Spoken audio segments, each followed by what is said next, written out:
Talking true crime with MJ. Cases on the screen, yeah, we mainstay. Breaking down facts, every frame way. City in a voice, every word blade.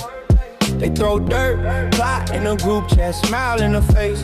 Same ones who do that. Think she soft cause she cute, let them think that. Till they see how she moved and they fall back. Men locked and can't miss one show. Refresh page when the upload go. Women watch too, trying to study her glow. Some take notes, other ones throw stones. Combos with MJ, tap and stay live. Hit like hit share, yeah, help her rise. They hate, they plot, but she built from fire. Click sub on a page if you feel that vibe. Hey. Combos with MJ, true cut like steel. Stream run deep, cause the pain's so real. They talk, but they can't break will. So like and subscribe if you know that feel. You count climb, that's the proof right there. Can't dim shine when the grind is rare. Self-made queen in a swivel back chair. Whole new world in a ring light glare. She stack funds, every post, every ad. Turning dark stories to a big brown bag. Knows the law, knows rights, never move sad. If you cross lines, then it's up, that's bad. Men obsessed, blowing up her DMs. I love you, marry me, she just skims. Women envy, wanna walk in her Timbs, but she stay or never trade for them. Combos with MJ, tap and stay live. Hit like hit share, yeah, help her rise. They hate, they plot, but she built from fire. Click sub on a page if you feel that vibe. Combos with MJ, true cut like steel. Stream run deep, cause the pain's so real. They talk, but they can't break will. So like and subscribe if you know that feel. All that gossip, all that noise. Can't shake poise, can't steal voice. Can't stay clean, mind stay sharp. Heart stay strong in the deepest dark. Convos with MJ, tap and stay live. Hit like hit share, yeah, help her rise. They hate, they plot, but she built from fire. Click sub on a page if you feel that vibe. Convos with MJ, true cut like steel. Stream run deep, cause the pain's so real. They talk, but they can't break will. So like and subscribe, let the fam all build.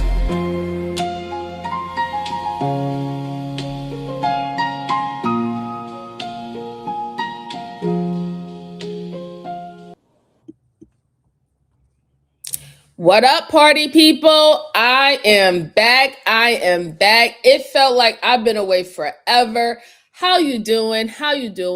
Good folks of the algorithm, welcome back. I hope everything been going well with you. I really do. I hope so.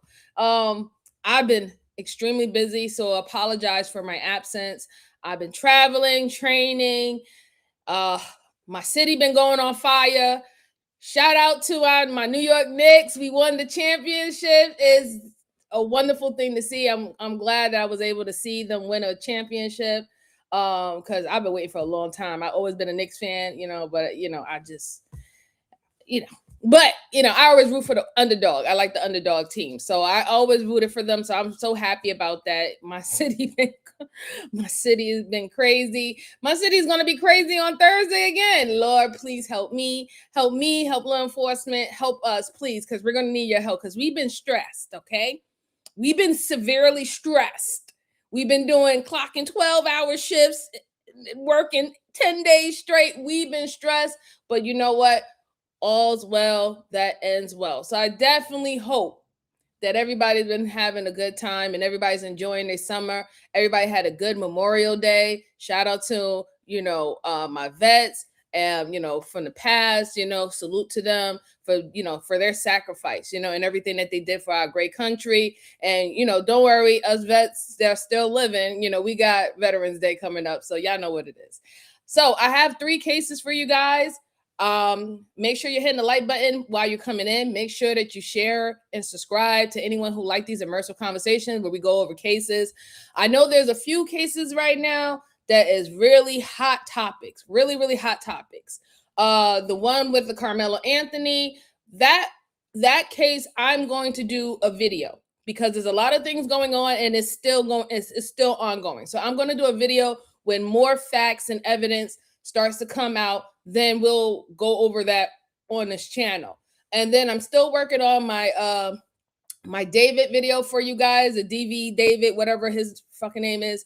Excuse my language. Sorry, Miss Joanne, if you're listening. But yes, I have that coming out. So you should look for that coming out this week. I'll be posting it to this channel. It's not a live stream. It's an actual recorded video. But I do have 3 cases for you good folks. I hope that you enjoy them. They're very interesting. I'm just going down the list from the cases that people have reached out to me to go review. So these are the ones that I got going on. And before we go ahead and start, let's shout out to everybody who's coming in. Truly appreciate you, and my day ones, as always. We have Turkey. Shout out to you, sir. Happy Monday. I hope everything's going well. You said that you are traveling across states. Please be careful, okay? You say you're listening in. That's good. I advise that, but thank you so much. I truly appreciate your support as always. And let's see who else. We have our Brucey. Shout out to you. Shout out to you. Thank you so much for being able to be here with me today. I hope your Monday is going well. Thank you so much, bro. Let's see who else. We have Sweetheart. Shout out to you. Shout out to you. Thank you so much. Happy Monday. I hope everything's going well with you, dear. You and your family. You and your family. Let's see who else we have. We have Elite Belazol. Shout out to you. Shout out to you, sis. Thank you so much for being here. Truly appreciate it. Truly, truly appreciate it. Thank you so much. And Young Riaz, how you doing, little bro? Shout out to you. Shout out to you. Hope everything is well. Happy Monday. Happy Monday to you. And I want to also again say shout out to Elite Billy Zoe, because she has given 5 memberships, and I truly, truly appreciate it that she gifted 5 memberships to y'all. So the ones who got the memberships, I hope that you hold on to them. If not, I truly understand, but I shout out and thank you so much, sis. Thank you so much for participating in that way. Truly, truly appreciate it. So, I want to shout out the ones who got the membership. Young Riaz, you got the membership. Congratulations. Shout out to you, young sir. Appreciate it. We have Sweetheart. You got the membership, dear. I hope that you hold it on, but thank you so much. I appreciate it. I hope you enjoy it, and welcome to the Let's Talk About It crew. Cindy Porter, how you doing, dear? How you doing? It's good to see you. Shout out to you. Happy Monday. You got a membership. You was gifted one. I hope you enjoy it, ma'am. I hope you do. And Linda Forster, how are you doing, ma'am? Happy Monday. Shout out to you. And you got a membership, so welcome to the Let's Talk About It crew. I truly appreciate it. Truly, truly, truly appreciate it.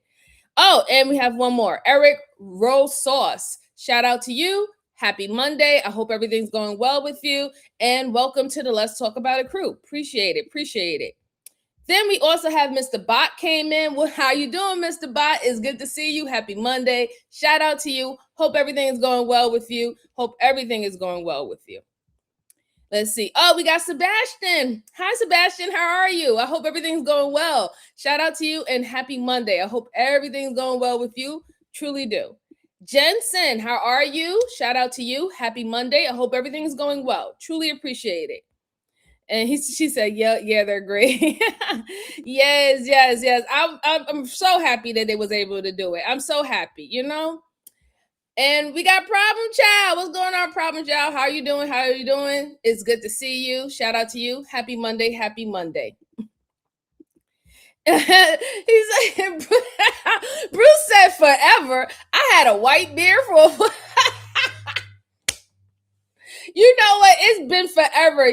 Like literally, it's been forever. Like I really didn't think I was going to see it in my lifetime. I really didn't. 16-bit word. It's good to see you there. How you doing? How you doing? Is there anyone else? Oh, Brandon Jones. How you doing, sir? It's good to see you. Happy Monday. Happy Monday. Hope everything's going well with you. Thank you so much for being here. Hope everything is going well with you. And let's see. Oh, come on, Diddy, man. What is wrong with you? What's going on with you? All right. So let's go on for the first case. Okay. So the first case I'm going to go over with it's about, there were some hands sticking out of a trailer that leads to a very kind of sickening discovery. And it looked interesting. So shout out to the channels that I like to go over their video essays. I usually use Stay Awake. I usually use EWU. I also use Red Tree Stories. Shout out to them. They're great channels. Please go over there, like and subscribe and watch their videos too. They're very great. They're just easy. They're easier to dissect. Not no Diddy. Not no Diddy. Okay. So yeah, we're gonna go over this case. Let me go ahead and pull up my screen and we will get into it. All right. I hope you guys can see this. And here we go. There's hands sticking out of the top of the trailer earlier. Let's see them. How many other people are in the truck? Any information I give can and will be held against me. How old are you? 11? How old are you? 12? And you have to let him go. No, ma'am. You're not going to decide the outcome of this. We will decide, and we'll let you know how everything's going to happen here, okay? When bystanders report a trailer carrying young girls across Arizona, law enforcement initiates a traffic stop that unfolds unlike any other. But what they don't yet realize is they've just interrupted a criminal conspiracy involving a self-proclaimed prophet. A 14-year-old, she had a ring on her finger, on her ring finger. The following is based on official police records. Please note that all persons charged with a crime are presumed innocent unless and until proven guilty in a court of law. On August 28, 2022, dispatchers in Flagstaff, Arizona receive an unusual 911 call. Yes, 911, where's your emergency? Hi, I'm just currently at Silver Saddle, and I am watching all these people piling out of a cargo trailer, and they have kids in there. Uh-oh. What's going on? Oh, just people are getting kind of fired up about it because there's kids involved in this trailer. Okay, I are don't there see a like license verbal plate. disturbance or anything? Not yet. Okay, we're getting the call in. Do you know approximately how many people were in that trailer? A lot. What's a lot, like 5, 10, 20? Probably 8, and there's kids, but it's got to be hotter than hell in there. Yeah, I gotcha. Flagstaff Police, Coconino County deputies, and Arizona Department of Public Safety state troopers all begin searching for the vehicle, quickly locate it, and initiate a stop. There's little fingers coming out of the right door in the trailer. Do they have the driver out? Yeah, the driver's over there. Okay. Let's find out how many people he has in this thing. How many other people in the truck? How many other people are in the truck? Any information I give can and will be held against me. The driver is later identified as 46-year-old Samuel Bateman, who, unbeknownst to him or the officers at the scene, is already under investigation by the FBI. According to court records, Samuel Bateman is a self-proclaimed prophet of the FLDS, or the Fundamentalist Church of Jesus Christ of Latter-day Saints. The records reveal that after claiming himself to be the successor of their former leader, Warren Jeffs, Samuel began following in his footsteps, amassing approximately 50 followers and over 20, quote, wives, many of whom are minors, mostly under the age of 15. State troopers cautiously approach the truck and are about to meet several of the girls Samuel calls his wives. Let's walk up here real quick.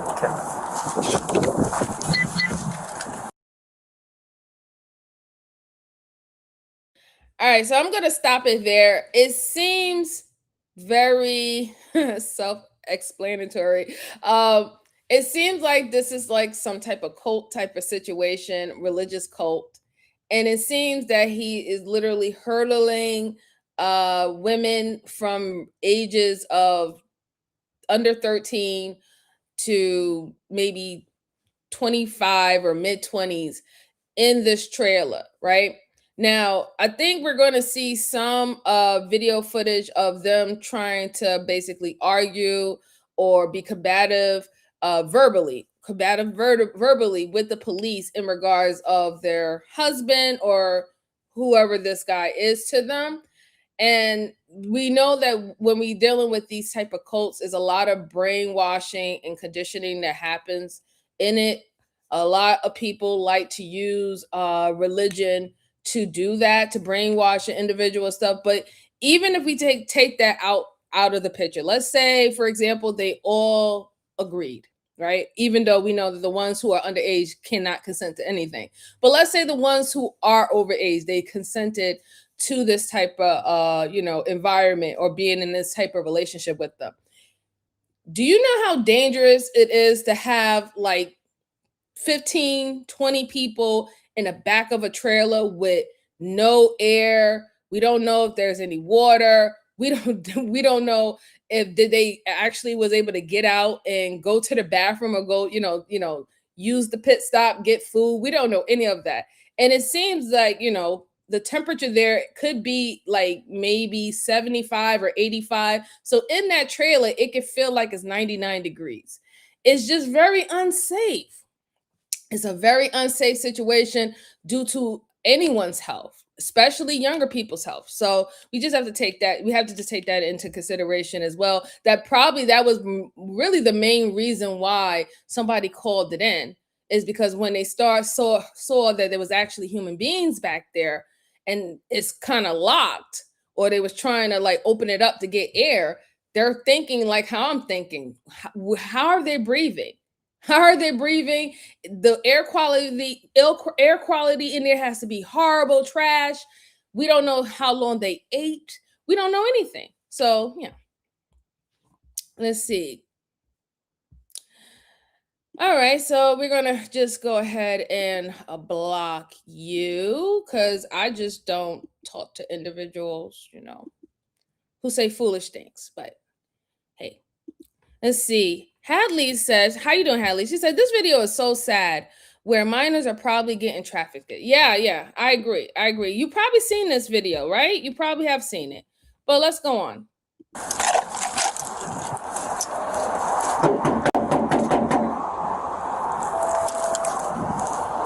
Open the driver's side door. Hello. Sergeant Scott, the state troopers. How many people do we have in here? Okay. Who else is how many people are in the trailer? This woman is 24-year-old Naomi Beislein, who holds her phone with the camera facing outward, seemingly recording the interaction. According to court records, she married Samuel in 2020, becoming wife number 13. A trooper attempts to open the front passenger door, but after finding it locked, he knocks on the window. Hello? How are you? 4101s. Good.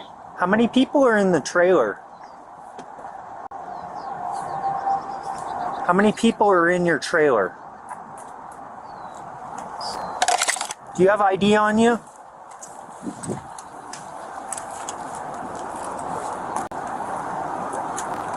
You understand what I'm asking you? How many people are in the trailer?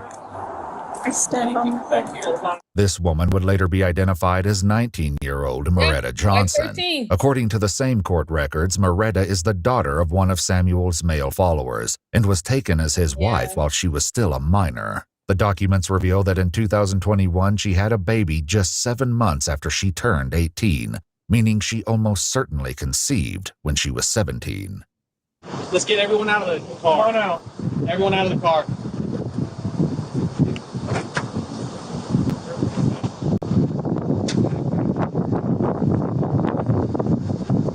Let's start taking them back to the cars. You guys have IDs? No? Come back. We're going to start heading back there. Hey. Come with me. I'll come. Don't touch me. Just start walking back there. They don't need to go in handcuffs. We just need to get them out of here. Naomi, Moretta, and the two juvenile girls who emerged from the truck are taken to stand away from the trailer as deputies and troopers open the door.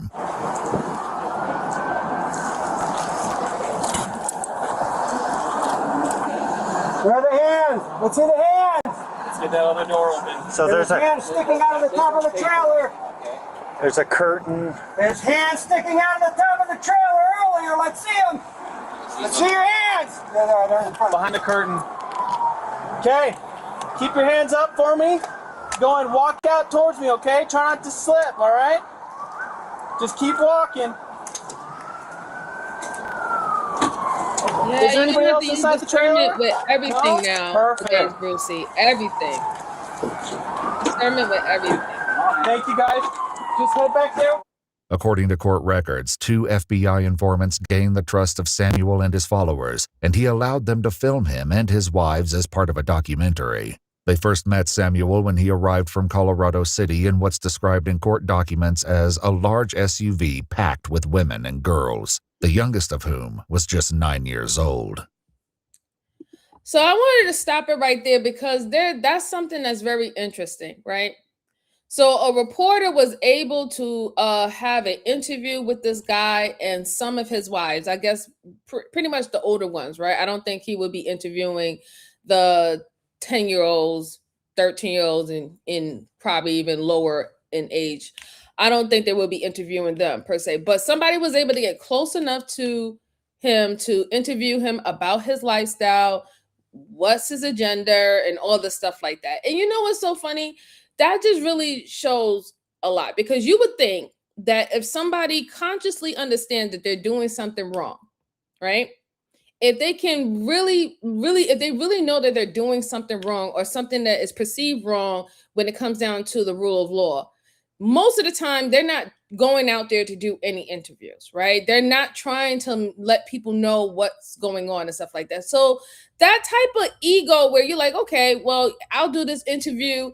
You must have really believed that that reporter had the same mindset as you. Or maybe that reporter was very good at his job of making you feel comfortable and making you feel like he does understand your mentality in regards of this. And this is why he wants to preserve it and have it on record or record.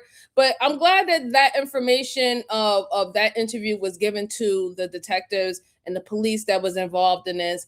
And I also want you to look at the fact that the two oldest wives, which were wife 13 and I think wife number 17, who knows, right? But the two biggest ones, they were in the trailer. They were in the back of the truck, right? The truck that was driving the trailer. And they didn't want to say anything. They didn't want to say anything. They knew not to say anything, right? They knew not to open up their mouth, but they knew that they needed to give their ID, right? And that's very important because it also brings back to the conditioning that I was talking about earlier, the brainwashing, right? And then usually in these type of cult-like situations, they always have head wives or someone who is put at a higher social status than the other ones or the newcomers that comes into this, I guess, cult organization, whatever you want to call it, right? They're higher than them, right? And they usually use those individuals to get everybody else in line, make sure that they're corrected, make sure that they're not out there running away. Usually, if the person who joins and they decided to get away, it would be those individuals that would go and run and go get that individual for the said quote unquote boss or husband in this situation.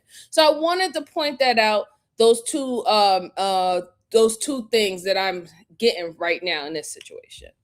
Let's see.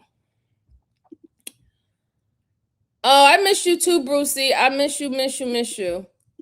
Wondering, how are you doing? She said, sorry. Most religions are cults. I can agree to that. I can definitely agree to that. Depends on if the religious leaders are predators.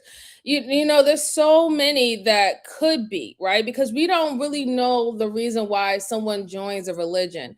And it's sad because it's not necessarily the religion that's bad. It's the ones who are operating the religion that tends to go against their own teachings, right? That's what we tend to see when you find a pastor or a particular church or whatever. We see them dabbling in things that literally goes against what they preach in the good book, because it's the individual.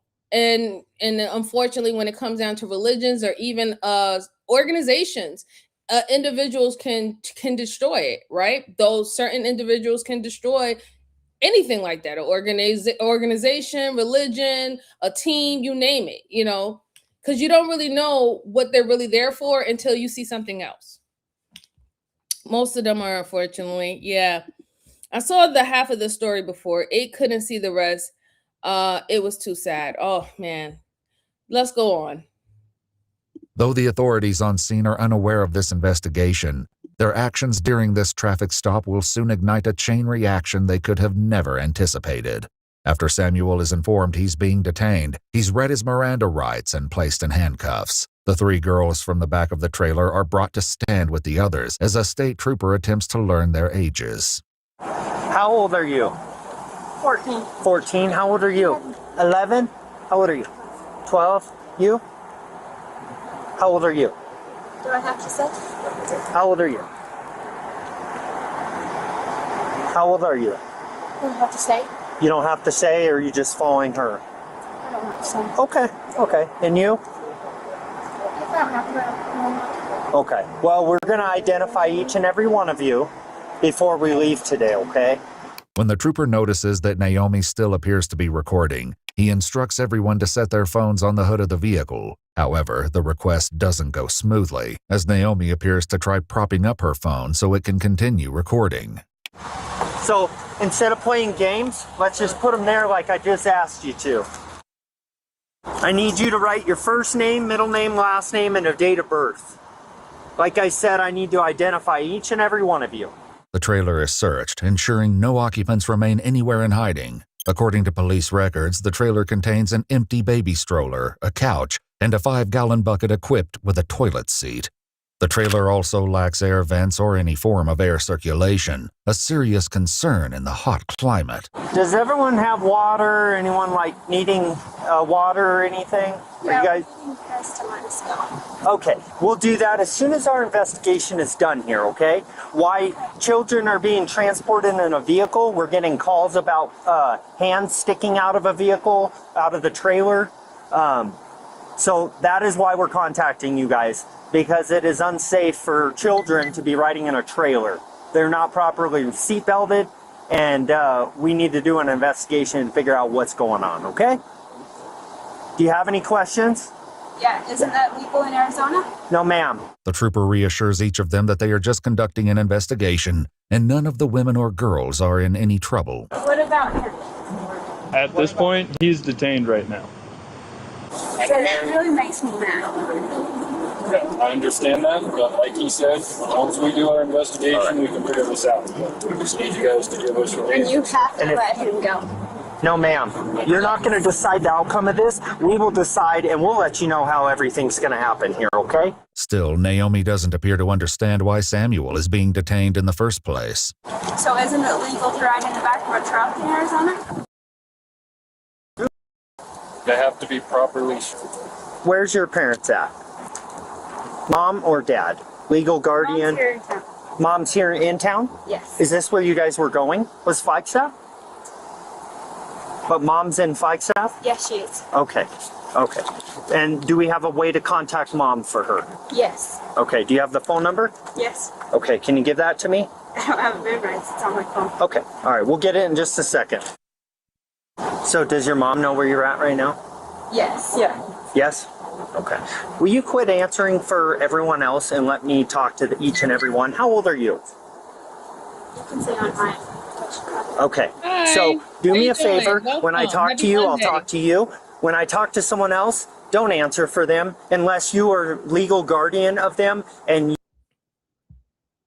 So that goes back to what I said about the mother hen type of situation, with this kind of religious cult poly type of relationship that's going on. She's one of the heads. She probably, she's probably the one that is supposed to, take care of all of them, keep them in line, don't have them asking any, answering so many different questions and stuff like that. And you see how she's butting in as much as she, she didn't want to give her birth date or how old she was, and the other one beside her didn't even want to drop their phone or really actually listen to the officers. She wants to be quick to jump in when he's asking the little girl who's old enough to to answer where's mom and dad and what's their number, or she could answer those questions, but she's butting in. She's butting in because, like I said, she's there to keep them in line, to keep them in control. And it's sad, right? Because I understand with this, from what I know about this particular religion slash, this kind of cult type of religion, the mindset is that when they read the Bible, a husband is for protection. A husband is supposed to be protection of women. So anybody that's under his covering, he protects you, he provides for you, things of that sort. And that is a good thing, right? She is so brainwashed that she doesn't understand that there are so many rights being taken away from you, not even just as a woman, but just as a human, right? Your living conditions of being in that trailer is deadly and dangerous. You shouldn't be in there like that. None of them should be in there like that. No kids, nobody should be in there living or traveling in that type of way. But she does not understand that.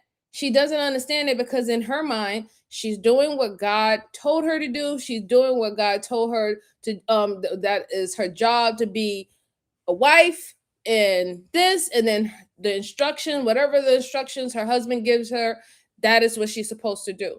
So it's going to be hard when you have that type of conditioning from, to even try to break it out of them, right? Especially if he got them young and she been with him for a certain amount of years. Oh yeah. I don't even try that. Don't even attempt that.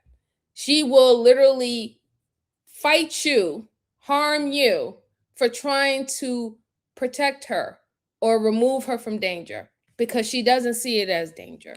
She doesn't see it as danger. Big Balls McGee said, wow, that's a name. He said, what cult is this? I think this is 7-Day Adventist. That's what they said earlier. And good evening, Hayden. How are you? Happy Monday. Hope everything's well. Good evening, Mado. Happy Monday. Hope everything is well with you. And Sebastian said, well, that mother hen is out of her mind. Yeah. Dayquab MC, how are you? Good evening. Good evening. Let's see. Okay, I'm going to just go ahead and block you. See, we just don't entertain foolishness on this channel. So, I'm not going to show anybody your statement. You're just going to get blocked and removed. That's what's just going to happen, right? Anyway, let's go on. You have legal privilege to answer for them, okay? Okay. Thank you. They are afraid of talking to me. Oh, they have no reason to be afraid of me. The only reason I've had to keep addressing you is because you keep stepping in, and I need to be able to talk to each and every one of them, okay? The one in the red dress he's talking to is basically the ringleader. She's basically telling them all not to talk, from what I'm getting. They gave me a date of birth, so we can ID him, but oh wow, really? That's wow. Right? Happy Realizing Monday he to you. won't be able to speak with the girls freely while Naomi is present, he decides to separate them. Moretta and Naomi are moved away from the remaining 5 juveniles who Shout are out to you, each Miss questioned Stars. individually. One of the Coconino County deputies speaks with a 14-year-old girl who doesn't seem to know where they're even heading. You didn't know where you guys were going to, you were just riding? Well, the thing is, I got invited to come. You got invited to come? Who invited you? My friends. Your friends? Are they here or okay? Which Chris is trying to find out now too is are they willingly in this? Like, are they sister wives or are they forced into here and stuff like that? Yeah. So that's the biggest thing right now. I mean, there's nothing illegal about riding in the trailer. Yeah. So the juveniles offer conflicting accounts of where they're headed. Some say Phoenix, Arizona, while another girl believes they're traveling to Tucson. Are you going down to the church? No, we were staying down there for 3 days. 3 days. Just for like a meeting. Okay. Something. Okay. So the only thing I'm doing here is what the police are trying to do. They're asking them very basic questions because they don't want to scare them to the point where they'll completely stop talking to them, right? Even though they're riding in the trailer is not technically, illegal, where they can actually hold them accountable for it, but they know that something else is going on. Right now, she's explaining to them that they're supposed to be going to a meeting or some event, and even some of the young girls that are there were invited to go, right? That's very crucial because one of the police officers asked for the phone number of the parents of one of those said young girls to confirm this, right? What they need to get them to do eventually is to find out what is their relationship with the guy, right? Once they start finding that out, oh, he's my husband, he's my boyfriend, he's my fiance, whatever not, then they can start adding on the other things that they need to add on. But you can only do that if you get them to start talking. Right now, this girl is very smart to just say, hey, we just going to a event, and this was the only way that we can get to an event. There's nothing against the law about that, right?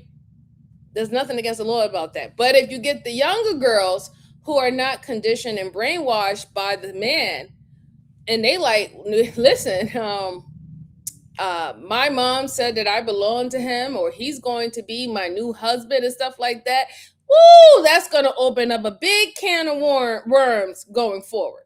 So there's certain reasons why, they're moving the way that they're moving. I just want to make people understand that, because sometimes people be like, oh, the police or the cops, they let a lot of shit slide. They let this go. They couldn't see what they see.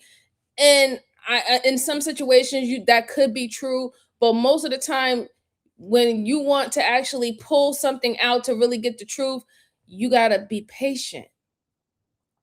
You got to let things cook, right? Not hurry up and try to microwave it. Sometimes you just have to let things cook, and you'll get more than what you actually thought you was going to get. Let's see. Oh, okay. So she said a lot of people. Yeah, there is a lot of people religious here in upstate New York. I live in upstate New York too. So yeah, definitely. These normal people will go to churches, but they. Oh yeah, definitely. Used to go to farmers market. Okay. All right, let's go on. The girl tells the trooper that her mother is part of their group and is traveling in a separate vehicle with other adults. Another young girl confirms this and explains the reason they have yet to make themselves known. Are they just going to continue, or are they going to stop and call you guys and try and get a hold of you guys and ask where you're at? They already did. Oh, they did? They told me not to come here. Oh, okay. So if parents or guardians do not come here, you have to be released to Child Protective Services. After speaking with each of the girls separately, it becomes clear that not all of them know exactly where they're going, how long they'll be gone, who they're meeting, or the purpose of their trip, leaving the authorities uneasy. Still, each claims to be traveling of their own free will. After speaking with Samuel, a DPS trooper shares what he's learned with the others. Are any of these girls, are you a parent of any of these ladies? And he's like, I'm not saying anything. I said, we're trying to get this figured out. I said, are you the parent of any of the parents? And he goes, I'll tell you this. He goes, I am not related to any of them. Perfect. Okay. But according to court documents, Samuel once again attempted to take his own daughter as a wife and even suggested he would make her have a child. Once he told her mother, however, she moved her and her daughter out of the house and got a restraining order against him. While Naomi and Moretta wait apart from the other girls, they realize they've begun attracting attention from nearby onlookers.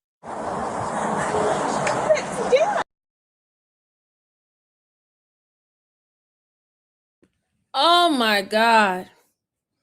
Did I just hear what I thought I heard? Not in the reports. He tried to take one of his actual daughters, biological daughters, and make her his wife and to bear children. Why? Why would you want to do that? The simple fact that you have 20 plus wives as it is, why do your own child that you sire has to become one of your brides? And what do you think is going to happen if she has an offspring? What do you think is going to happen? It's not going to make that offspring stronger. It's not. Or faster or smarter. Doing that is not going to make that offspring like some elite Westerning. Like, you got to understand, like, you don't get to choose DNA, right? You don't get to choose the genetics. You know what I'm saying? You really don't. And I know a lot of people believe that because, people are trying to play like God today and pick and choose genetics and make their own babies and stuff like that. But no, I just can't believe he just said that. Oh my God. I'm just ugh. Parker White King said, "Are there Mennonites?" They didn't say it. They didn't actually say that name. Happy Monday to you. Let's see. Yeah, I'm sorry. I really did. My bad. My bad. It just drove me insane. Ty the Great, how are you doing? Happy Monday. He said yes. Sebastian said, "Oh my God, ew." Yeah. I don't understand. I don't sing. Let's see. Oh, okay. A Fox said, "Oh no, not my daughter." Yeah. He said, "Why did you do that?" Do what? What did I do? That was just ugh. That was just terrible. Ugh. Let's go on. That's what you're on video. I flipped him. After speaking with Naomi and Moretta, the two women agree to start contacting parents. But after convening with other authorities, one detail leaves the trooper convinced the girls are hiding something. 14-year-old, she had a ring on her finger, on her ring finger. She had a ring on her finger. They've all kind of like hidden those. I mean, we know what's going on. Yeah. The trooper uses Moretta's phone to contact her mother, Julia. According to court documents, Julia has at least 5 daughters, including 2 minors, all of whom Samuel has taken as wives. Those same documents reveal that the FBI obtained recordings between Julia and her husband, one of Samuel's followers. In one of these recordings, an investigator learned that one of Julia's daughters expressed fears over becoming pregnant at just 14 or 15 years old. Oh my God. The male driver, do you know him? Yes, Samuel Bateman. Okay. I'm quite aware of him. Okay. And are you okay with your daughter going with him? Under the circumstances, yes. Young girl has his picture on their phone. Maybe he's the Messiah. Well, yeah. According to court records, the FBI informant secretly recorded a conversation between Samuel and 3 of his wives, one of which was a minor, wherein they recounted the story of what they called the atonement, which involved Samuel giving the girls to his 3 male followers. Though the recording was turned over to local law enforcement, Samuel and his male followers were not arrested. What? What did I just hear what I thought I heard? Did I just hear what I thought I just heard? Did I just hear that? The atonement? So the atonement is you trying to prostitute out your quote unquote wives to your friends. And I guess that makes them good wives, right? Right? Oh, my head hurt. My head hurt. My head is hurting. My head is hurting. Let's go on. Now the authorities who have him in custody discuss whether or not they have enough information to secure a search warrant for Samuel's phone. There can be incriminating things on there too, because you got a 14-year-old girl with a ring on her ring finger that is hiding it. That girl took her ring off. If anything, we can secure it in evidence and then try a search warrant on it, see if the judge will grant it. Samuel's phone is confiscated and secured, though they can't put it into airplane mode without a PIN number, which he refuses to provide. Samuel, so you're under arrest for endangerment, okay? Mm-hmm. You're going to go to the Coconino County Jail right down the street here in Flagstaff. Anyone that you would authorize as an adult to drive the vehicle here, or that's coming. So I believe some of the parents. Naomi. I think she's old enough, and yeah, okay. The 3 adult women who were traveling separately from the group finally arrived to take custody of the remaining girls. They're later identified as Maria Barlow Beislein, Josephine Barlow Beislein, and Brenda Barlow. So who's related to who? She's my daughter. She's your daughter? She is my daughter. This one? Yes. Okay. He asks for each of their IDs, which they readily provide. And that's custody for that photography. Sure. Yeah. I am sister, first sister to have custody. Okay. And mom, where's mom at? Oh, she is not here. I called her and she said, yes, I gave you custody of taking So I need to talk to her. Okay. I need to, okay, sounds good. That'll work too. And then See, and it's just so bad because in this situation, there's so much older and elderly people that is involved in this, especially women. And there's women allowing women and young girls to have this done to. And I don't know if it's because in their religion they believe that this guy is the Messiah and they're all supposed to be his brides or his wives. That is crazy. That is insane. How do you know he is the Messiah? How? He has to sleep, eat, breathe, shit, just like you. But you believe that he's the Messiah.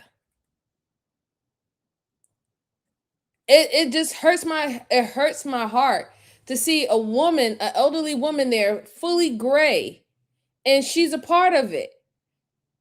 And she put those 4 other who was older than the younger ones in charge of the younger ones to take them wherever they was going to take them. They didn't even know where they was going. They were just told to get in the trailer, and they went into the trailer. This is quite disturbing. It's quite disturbing.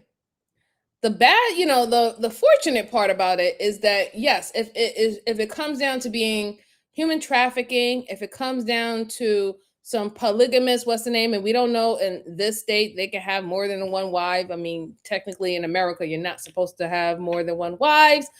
But the older wives are going to be held accountable just as much as this man. They're not going to get scot off free because now they're showing that they are fully aware of what was going on and they was fully participating in this. They're not getting away scot free. We just need to verify it. Okay. According to court documents, Brenda is also one of Samuel's adult wives, along with at least 3 of her biological sisters. who are you taking custody of here? These are my children. Okay, these 2? Okay. According to court documents, Josephine is also one of Samuel's wives, along with 2 of her minor daughters, the youngest of which was taken as a wife at just 9 or 10 years old. The trooper lets the women know that once he can confirm their identities, the girls will be released. Any questions for me? What's the deal? What's the deal? Yeah, that's just what I don't. Okay, I'll explain this. So we started getting calls, 911 calls, about fingers hanging outside the doors of trailers. So you can imagine human beings in a locked trailer or in a closed trailer on the roadway. That is the reports we had. Okay. So the concerned people were like, oh my God, there's people being transported in a trailer. Does that sound normal to you? On the highway? Okay. But let me tell you, at 75 miles an hour, it's not safe, okay? Because if they're in an accident, everyone in that trailer, which were juveniles, all juveniles, would be they could roll over, they could be killed in an accident, okay? Does that not sound kosher to you? Doesn't matter? Don't care about the kids as much? Of course we care about. Okay, well, understand where I'm coming from. And where I'm coming from is I have to deal with it on the highway, and I have to take care of the children and notify parents when I have to tell the parent that their loved one died, okay? Do you feel me now? Yeah. Okay, perfect. As long as we're on the same page and we're not going to have a problem, that is my job, is to make sure juveniles are taken care of. Because if you're not going to take care of them, we're going to step in and take care of them, okay? Okay, I take care of her, and I... Perfect. I just want to make sure we're on the same page and where we're going with this, okay? Yes, okay. So he's under arrest, he's going to jail, and the children are going to be released to their guardians, okay. And then an adult that is willing to drive the vehicle, okay? Okay. That's where we're at right now. So hang tight with us. While running their information, the trooper receives an unexpected call from someone involved in the federal investigation. Although it's unclear who is on the other end of the line, the caller asks whether Samuel Bateman is in custody. The trooper confirms that he is and brings them up to speed on the situation. elders, moms, had major attitude and didn't understand anything that was going on, and I just about lost it on her, telling her these little juveniles are in the back of a enclosed-in trailer with fingers sticking out of the back, and you have the nerve to come here and think that we're the problem. She, by the end of it, I can tell you, she shut up. Some of the girls have his picture on their phone, and Actually shut off because he was a prophet. okay. No, he won't talk to us. The caller requests that he take photographs of all the women and girls who were traveling with Samuel, and he agrees to do so before hanging up. When he returns to his cruiser, Samuel attempts to downplay the danger of traveling with the girls in the unsecured trailer. Yes, sir. It is not okay. It is not okay to have juveniles in the back of a trailer. Okay, I have a lot of experience with death, and I can tell you, in a bad accident, there's no restraints in there. All those items in that trailer are going to fly around, and people are going to die. So it's so dangerous. That is why juveniles are called juveniles. They need guardians to make good decisions for them. And if you are going to be their guardian, you need to make a good quality decision for them. After speaking with one other parent and confirming the women can legally take responsibility for the minors on scene, the trooper releases them. Before they go, one of the adult wives, Brenda, makes a bizarre request. If he needs something, he can get it at the jail. We have a nurse on staff. Could you ask him? No, ma'am. Could you relay the message to get him some kombucha and Some what? some kombucha? What's that? It's like a fermented drink. It's fine. We'll just come get him out. It's Okay. like just something that's just helpful in the back. Okay. And then he just has He's Moretta. Okay. the pain. He just has his back was totally. Okay. I just wondered if some way you can. Yeah, I will relay that to the nurse at the jail.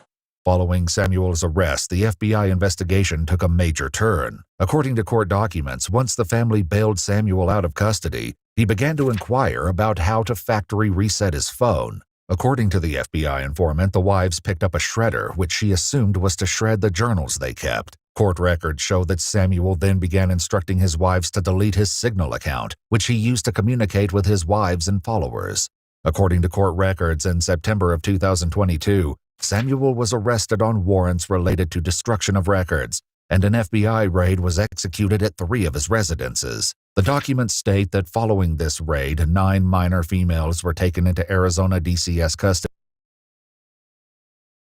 So we don't really have to, we're going to continue to play this all out, but we know what's happening here, okay? He was literally playing like he's some messiah, some prophet, using religion to create a cult-like polygamous marriage with multiple women, even his own daughters, even the children from the own daughters.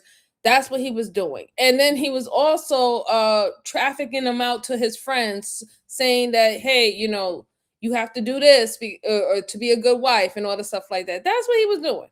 That we know that. His biggest mistake is that him being under a federal investigation, he should know that he's not allowed to tamper with any documentation or any records or anything like that. He knows that he should have been investigated. There's no way that you are being federally investigated and you don't have an idea about that. This is not the first time you had your run-in with the law. They do have an idea of who you are and what you have done, and that you like taking on multiple different women as your brides. And they have stories of these women becoming your brides at the age of 15, 14. And the thing about that is because there is, I think there's 9 states left where you can marry children. Right? You can really marry children. Like they could be 14 years old. They could be signed off by their parents for marriage. 9 states. I don't know when we're going to close that down, shut that down. But yeah, 9 states you could still legally marry off your children at the age of 14. And he has taken advantage of this. What makes it a problem and an issue for him is because there's information and evidence of there being women or young girls from the ages of 8 and 9 that was sold into marriage. That's not allowed. So that's that one part. And then now with him trying to scrub his phone and things like that, so he could have videos beyond videos. He could have videos of his children, brides, his brides, all of them being sexually assaulted by his friends, by him, by the other brides. There can be so much crazy shit on his fucking phone that he's trying to delete it. And the fact, again, that I said that the older wives that he have, they are included into this because they were trying to get rid of evidence as well. So they're not going to be looked as innocent as the younger ones, right? Especially the ones that been with him for a very, very long time. They're not going to be looked at as innocent at all. Until Naomi Beislein, Moretta Johnson, and another of Samuel's adult wives successfully kidnapped 8 of them. On December 1st, 2021, all 8 missing girls were located in Spokane, Washington, in a vehicle being driven by Moretta Johnson. During this incident, one of the girls appeared angry with authorities after learning she may soon be returned to DCS custody. We've had enough. Okay, people have lied to us every frickin' step of the damn way. Okay. Okay? And so you guys are lying right now, every one of you. I doubt you Hola, have the truth hola. ever ¿Qué in lo your life. que, mami? And if you guys say you're not taking her anywhere, I don't believe you. I said before, I said you guys will say bye if they do, okay? So, we let them know. If you guys want to say goodbye. Bastard. Ellenberg, how are you? Okay. We're sick of Well, in my case, it's not such an insult. It's the truth. So, have a seat, please. I've got CPS on the way. They're going to take custody of you guys and... I still have CPS is so have a seat. Following the raid, seized evidence along with eventual testimonies from many of Samuel's wives uncovered horrifying details. According to court records, multiple group acts took place in motels involving Samuel, his wives, the minor children, and his adult male followers. The records describe at least one group act that took place in 2020 involving Samuel, one of his male followers, 2 of his adult wives, Josephine and Naomi, and 2 minor girls, then 17-year-old Moretta and her little sister, who was just 14 years old. And what did I tell you? Didn't I tell you that's what they were going to find on his phone? This is how sick and twisted he is, that even if you did this horrible, vicious, cruel, evil act, you had to videotape it. Are you trying to sell those videotapes? Taking advantage of younger girls like that? And then the 2 wives, the 3 wives, matter of fact, the 3 older wives, they're involved in it, right? They're participating. Shoot, they could even be holding these young girls down. It's sick to my fucking stomach. Disgusting. Beyond disgusting. And they think that, and the truth of the matter is that they really do think that this is okay. They know that it's against the law that they live in, but they think that it is okay morally. Because as long as he had to do is say, well, I pronounce you my wife, and according to their religion, he can do whatever the hell he wants to do to you. He can do whatever. And that's how they see it. And anything that he does, it cannot be questioned. It can't be challenged. It's not to be looked at as bad or even immoral. Because all he did was say, you are my wife, and put a ring on your finger, and that's that. That's all, folks. Yeesh. Brucey said, in this case, y'all forgot this channel is a neutral ground. Any racial slurs, any assumptions, any disrespect will not be tolerated here. Thank you, Brucey, darling. Thank you. I appreciate it. Thank you.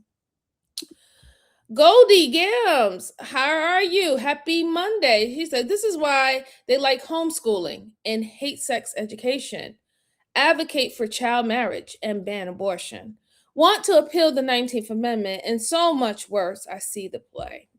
Shout out to you. Happy Monday. Yes, some people do use those things for, those hidden type of agenda, right? Homeschooling is great. I think homeschooling is great when it's not used for something bad, right? Because we do have some parents who will be like, I want to homeschool my kids, and pretty much all they're doing is abusing their kids, right? We have seen some those type of child abuse cases, right? Because they can't let the kids go to school because they can't let other people see how the kid is responding, or how they look, or how now malnutrition they are. They can't see, they can't have people, questioning that. But when homeschooling is done correctly, it's such a beautiful thing. One thing I like about homeschooling, it does build up a sense of confidence in kids that is embedded in knowing themselves and loving themselves, and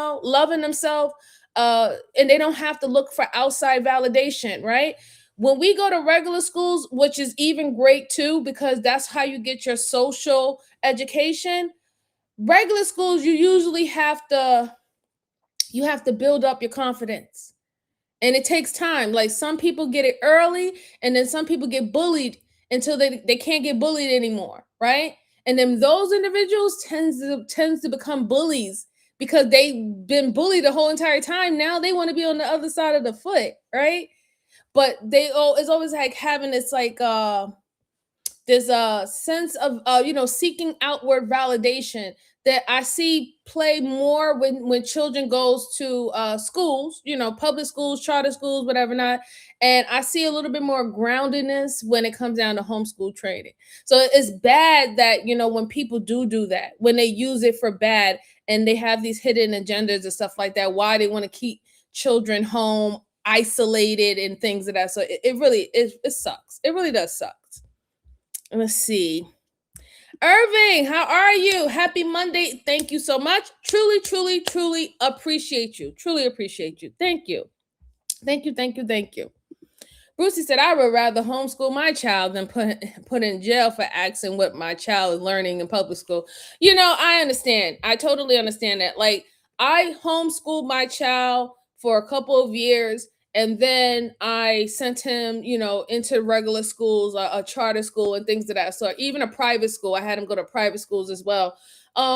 Because I knew that he did need that social environment. He needs to know how to adapt and to work with others. He needs to know how to respect other individuals and their boundaries, and he can only get that from experience. I can talk to him till I'm blue in the face, but for him to really understand it, he has to experience it.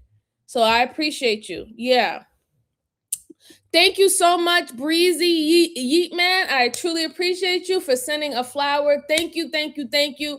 Thank you so much. Thank you. Yes, and if you can truly help us, if you can get the likes up, this allows me to continue to come on when I can to review these cases with you guys. I really do appreciate it. My mods really do appreciate it, and all my viewers on this channel does appreciate it. So if you can help with the likes, thank you so much. I really do appreciate that.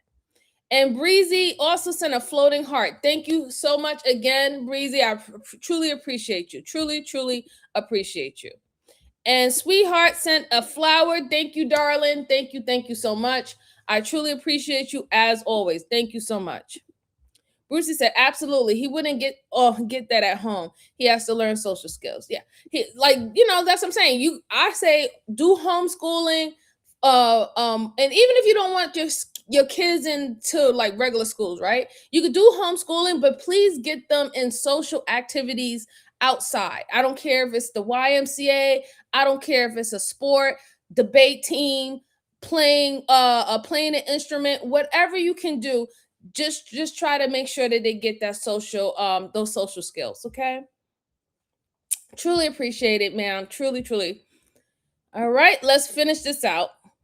Brenda was among the wives Samuel had called to watch the, quote, sacred ordinance, along with at least one other minor girl. Per Samuel's instructions, every participant was naked.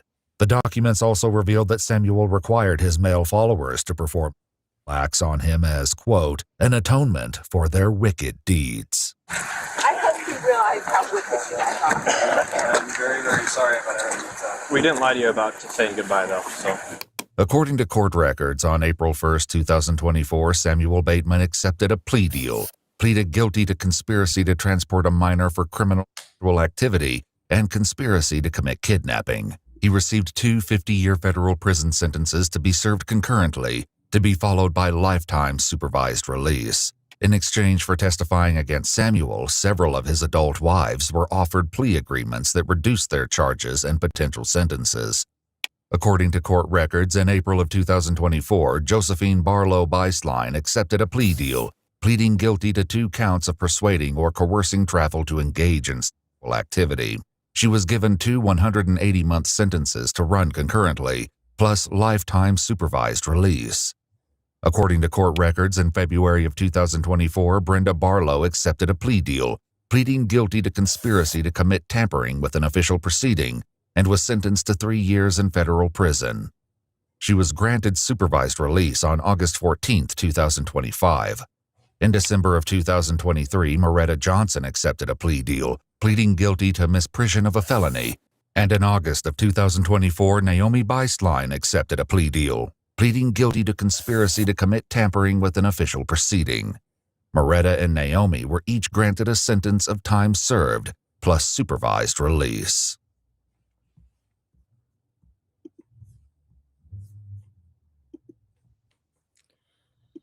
Woo! That case, man. That case was something, boy. I'm flabbergasted. But like I said, they weren't going to just get away with anything. But the reason why their sentencing was little to none is because they understand that they were taken when they were young. There's a lot of brainwashing that have occurred, and now their abuser is their savior now. That's something that's going to take years, or it might not ever leave them, right? Because we don't even know what he might have done to them to get them to that way. We will hope that nothing harmful happened to them. They weren't starved or beaten or things of that sort for them to think that way. But we truly don't know what made them actually fall in line and don't see that this is not a good thing. The one who got 3 years, she didn't only just get 3 years for tampering with evidence and trying to destroy it. It's the fact that how she was so, how can I put it? She was so in the know of everything that was going on, the sexual assault that was going on with the girls, participating in it with the husband and his friends. The reason why she got 3 years is because potentially she's an individual that will go out and go find other women for another cult member or somebody like this guy. She would do the bidding and set it up like, hey, you want to be with this guy? Everything's going to be great. We're going to be sister wives and you're going to be well taken care of. You don't have to worry about anything. She's that person. You know what I'm saying? She's that person. And it truly, all 4 of them was that individual. And they learned that from their mother, because apparently, their mother was also the wives of him. So, that was weird. That was a really, really weird case, man. Really, really weird case. Oh God. I'm just glad that they got away. Woo, they got his boot smoke. 250. Oh my God. He ain't never getting out. They're gonna need therapy. Yeah, they are. Same with that girl from Smallville. The worst. Yeah. All right, so I have another case for you good folks. As again, please just go ahead, hit the like button for me. It really do helps the channel, or you could hit the down button. That also does help the channel. And share this out with anyone who likes these hyper immersive, going over old cases, cold cases, new cases, current cases, you name it. We do it all here. Hopefully, with the next case, we probably get a little bit more insight into the court system, or maybe a glimpse of an interrogation that happened, so we could talk about that and dissect that. But share this out to anyone who will be interested in these type of cases or commentary. Truly appreciate you all being here. So the next case I have for you good folks is about an evil woman. So an evil woman realizes cops searched her apartment. So I'm wondering what happened in that apartment, why they had to search the apartment, and who called. I found it interesting. We're going to look at it. Let me go ahead and pull up my screen and we can get into it. All right. Hope you see my screen. And here we go. There are few crimes more disturbing than stealing a baby from its mother. But what if the baby being taken hasn't even been born yet? Savannah, who was 8 months pregnant, went upstairs to help a neighbor with a sewing project, and she never returned. Her neighbor, 38-year-old Brooke Cruz, claimed that Savannah had been there, but she left in a red pickup truck. Detectives searched Brooke's apartment not once, not twice, but 3 times before they would find Savannah's newborn baby lying on Brooke's bed. Despite doing a thorough search of the apartment, Savannah was nowhere to be found. Police detained both Brooke and her boyfriend William and brought them in for interrogation. Where's baby's mom? When it comes to that, all I know is I was asked to take care of the baby for a short period of time, and that's what I've done. Above and beyond that, I probably should talk to my attorney. Okay. When Savannah left my home at 2:45 on Saturday afternoon, she was well and healthy and walking on her own 2 feet. Am I under arrest for anything? You're not free to leave right now. No, I'm not trying to leave right now. I'm just wondering if I'm under arrest for anything. Technically, you're detained right now. Okay. We've not been placed under arrest now. So it's kind of like a middle. We have enough probable cause with the evidence that we have, i.e. there's a newborn appearing Native American baby in your apartment. Yeah. And that would give us enough cause to keep you detained. Because Brooke mentioned a lawyer, detectives were forced to end the interrogation. After giving Brooke some time to think about the situation, she changes her mind. Well, that's my business. I'm not looking for any kind of deal. I'm not looking for anything. I'm right now curious, before I say anything, what charges am I looking at for having that baby in my possession? Well, I'll tell you. Trigger warning, trigger warning. I know people are sensitive about children, just like I am sensitive about children. So if this is something that you cannot stomach, I always advise to go ahead and click off, enjoy the rest of your day, and to keep your peace, okay? I really do. I totally understand. So if this is not something that you can watch, please go ahead and do what you need to do for you, okay? Thank you so much for Jasmine La Morena sent the gold cone. Thank you so much, dear. I truly appreciate you. And happy Monday. Happy Monday. And shout out to Kies. How you doing? Happy Monday to you. Happy Monday. Sebastian said, I seldom get triggered by any of these cases. I know. You stick it out. You definitely stick it out. And now here come Brucey. See? She said she should talk to an attorney, but then she kept right on talking. That eliminated her plea for a lawyer. Absolutely. Definitely. We always talk about that here, right? We always talk about, like, don't say anything. These detectives are not your friend. They're not here to help you, right? And the best thing that you could do is get a lawyer.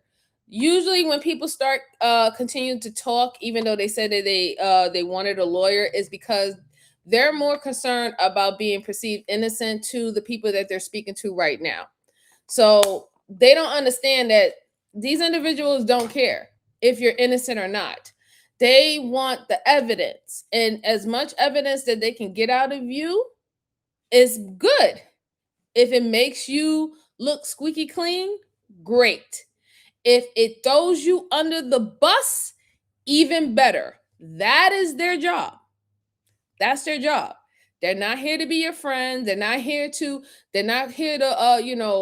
oil other people elbows for you so you can get something good. That's not what they're here for. You're speaking to the wrong people. The best person that you need to speak to, if you need someone to, to throw you a line, throw you a lifeline, is your lawyer. So we always say that here. Cállate o boca. Don't speak. Don't speak. But I wanted to mention, so she has a Native American baby in her possession. That's not something necessarily weird, right? The weird thing about it was how the house looked. The house was in shambles. Someone broke the door. There was wood on the couch. And the baby was sitting there all snuggled up around all this dirt and laundry and mess and stuff like that. I'm sure that house did not smell like Febreze. And so that was very concerning to me. Now, the other thing that's concerning is she just automatically went and said, oh, I just had the baby. I don't know where the mother is. She was alive and healthy when she handed me her baby, and she told me to watch her for a while. Why the first thing that come out your mind was, am I going to prison? Or am I going to jail? Why would you be going to jail, ma'am, if you didn't do anything and you don't know anything? And the only thing you know is that you was looking out and helping out your friend, and you watched her baby, and she just haven't came back to get him yet. That's the only, you wouldn't go to jail for that. So why would you say anything else to that? My first thing that I would say, if I didn't know anything else and I was just watching my friend, child, first of all, if she told me that she's coming back in 3 hours and here it is 4 hours and I haven't got a phone call or anything from her letting me know why she's not here when she said that she have here, I'm going to be blowing up this lady's phone, right? To make sure that she's okay. Second thing I'm going to do is I'm probably going to call, if I know anybody like a relative or her mate, I'm going to call them and say, hey, you might want to come get somebody called the cops to come to your house because they heard noises, they heard a disturbance, something was going on there. You didn't call, and you definitely didn't call and say, hey, listen, I think my friend abandoned her baby in my arms. You didn't call and say anything like that. So that's why I said it's fishy. Normally, innocent individual is not going to say, am I going to jail? Well, if you're only just watching the baby, then what you need to go to jail for? People babysit all the time. I mean, that used to be one of the earliest job professions that you can possibly get as a woman, is the babysit. You used to do that as a teenager or a young teenager. But we'll see. We'll see. Let's see. Moa says she's trying to control the narrative. Yes. Tam, how are you? Happy Monday. He said, I just came across this live. What is this about? Apparently, we're about to find out that something happened to a woman, and we're trying to see whether or not did this woman take somebody else's child, or is it what she said? Did the person hand the child to her, and was she watching the child, and did this mother never come back? But happy Monday to you. Brucey said, and MJ's here to spill the beans on their tactics. Gotta love MJ. Thank you, Brucey. You're the best. She's terrible. Yeah, I know, Brucey. I know you was laughing about that Febreze situation. I know you was, because I just know you. Was the baby alive? So far, I think the baby is alive. I haven't heard anything about the baby not being alive. So God, praise God. I hope the baby is alive and still alive too to this day. No, it smelled like baby. Not baby powder and sour milk. Jasmine said a friend left her baby with me overnight after asking for 2 hours. Wow. Well, if you think my voice is annoying, you know where you can go, right? Thank you. Have a good day.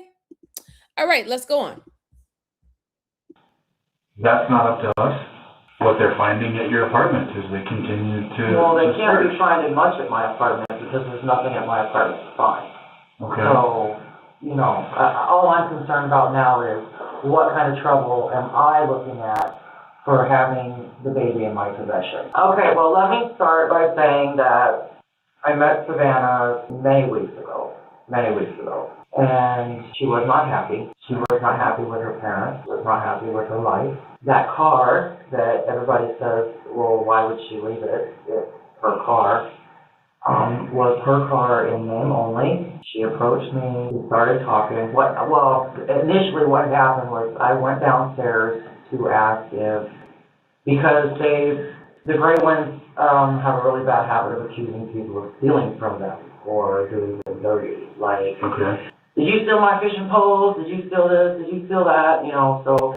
So the dynamic between the neighbors is not that good. And so I'd gone down there just honestly in an effort to show this family that I'm not the one stealing her mail. I'm not the one stealing her fishing poles. Look around my place and see that I don't have the mail and I don't have the fishing poles and I don't have this and I don't have that. Sure. They weren't home, so the offer was declined. I chatted with Savannah for a little bit, and that was that.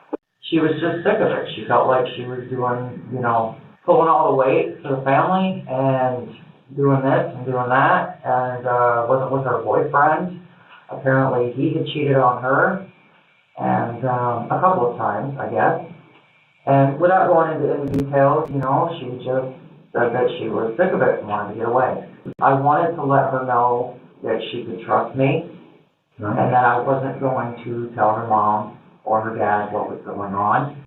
Brooke claims that Savannah spoke with her many times, telling her that she hated her life and she just wanted to get away. On the Saturday she went missing, Savannah asked her if she could watch the newborn baby while she had some time to herself. So what about Saturday specifically then? Did you guys, or over the course of these conversations, you said you were going to help her get away. How were you going to do that?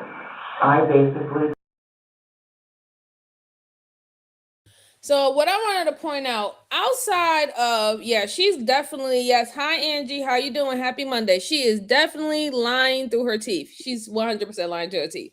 Because the simple fact is, she said that the girl was complaining to her about her parents and about her family. She felt that she was doing everything. They weren't helping her. She became a single mother. She wasn't having help with the I guess maybe the father of the child, or she wasn't no longer in a relationship with her. So why, out of all things, she would decide to leave her kid with you instead of her own family?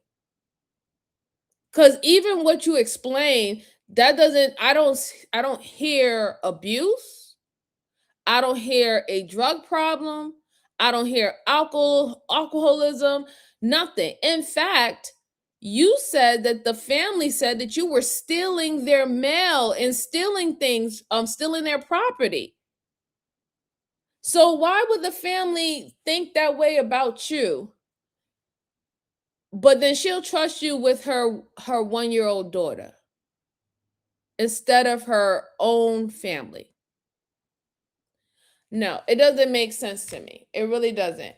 It doesn't make sense. Let's see. Brucey said, I think lady killed her to keep the baby. I'm starting to get that feeling too.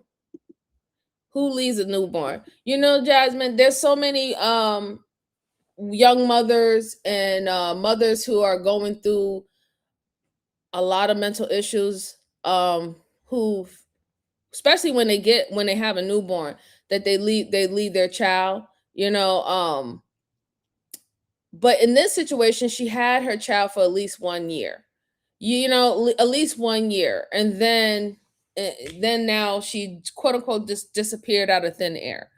And if you had this lengthy conversation with this woman to take your child and you wanted to get away, you telling me that you didn't let this woman know where your location was. You didn't let this woman know your a number where she can contact you, when she's going to come back. And then let's say if I even believe what this lady is saying, why didn't you go down to the courts and make everything official?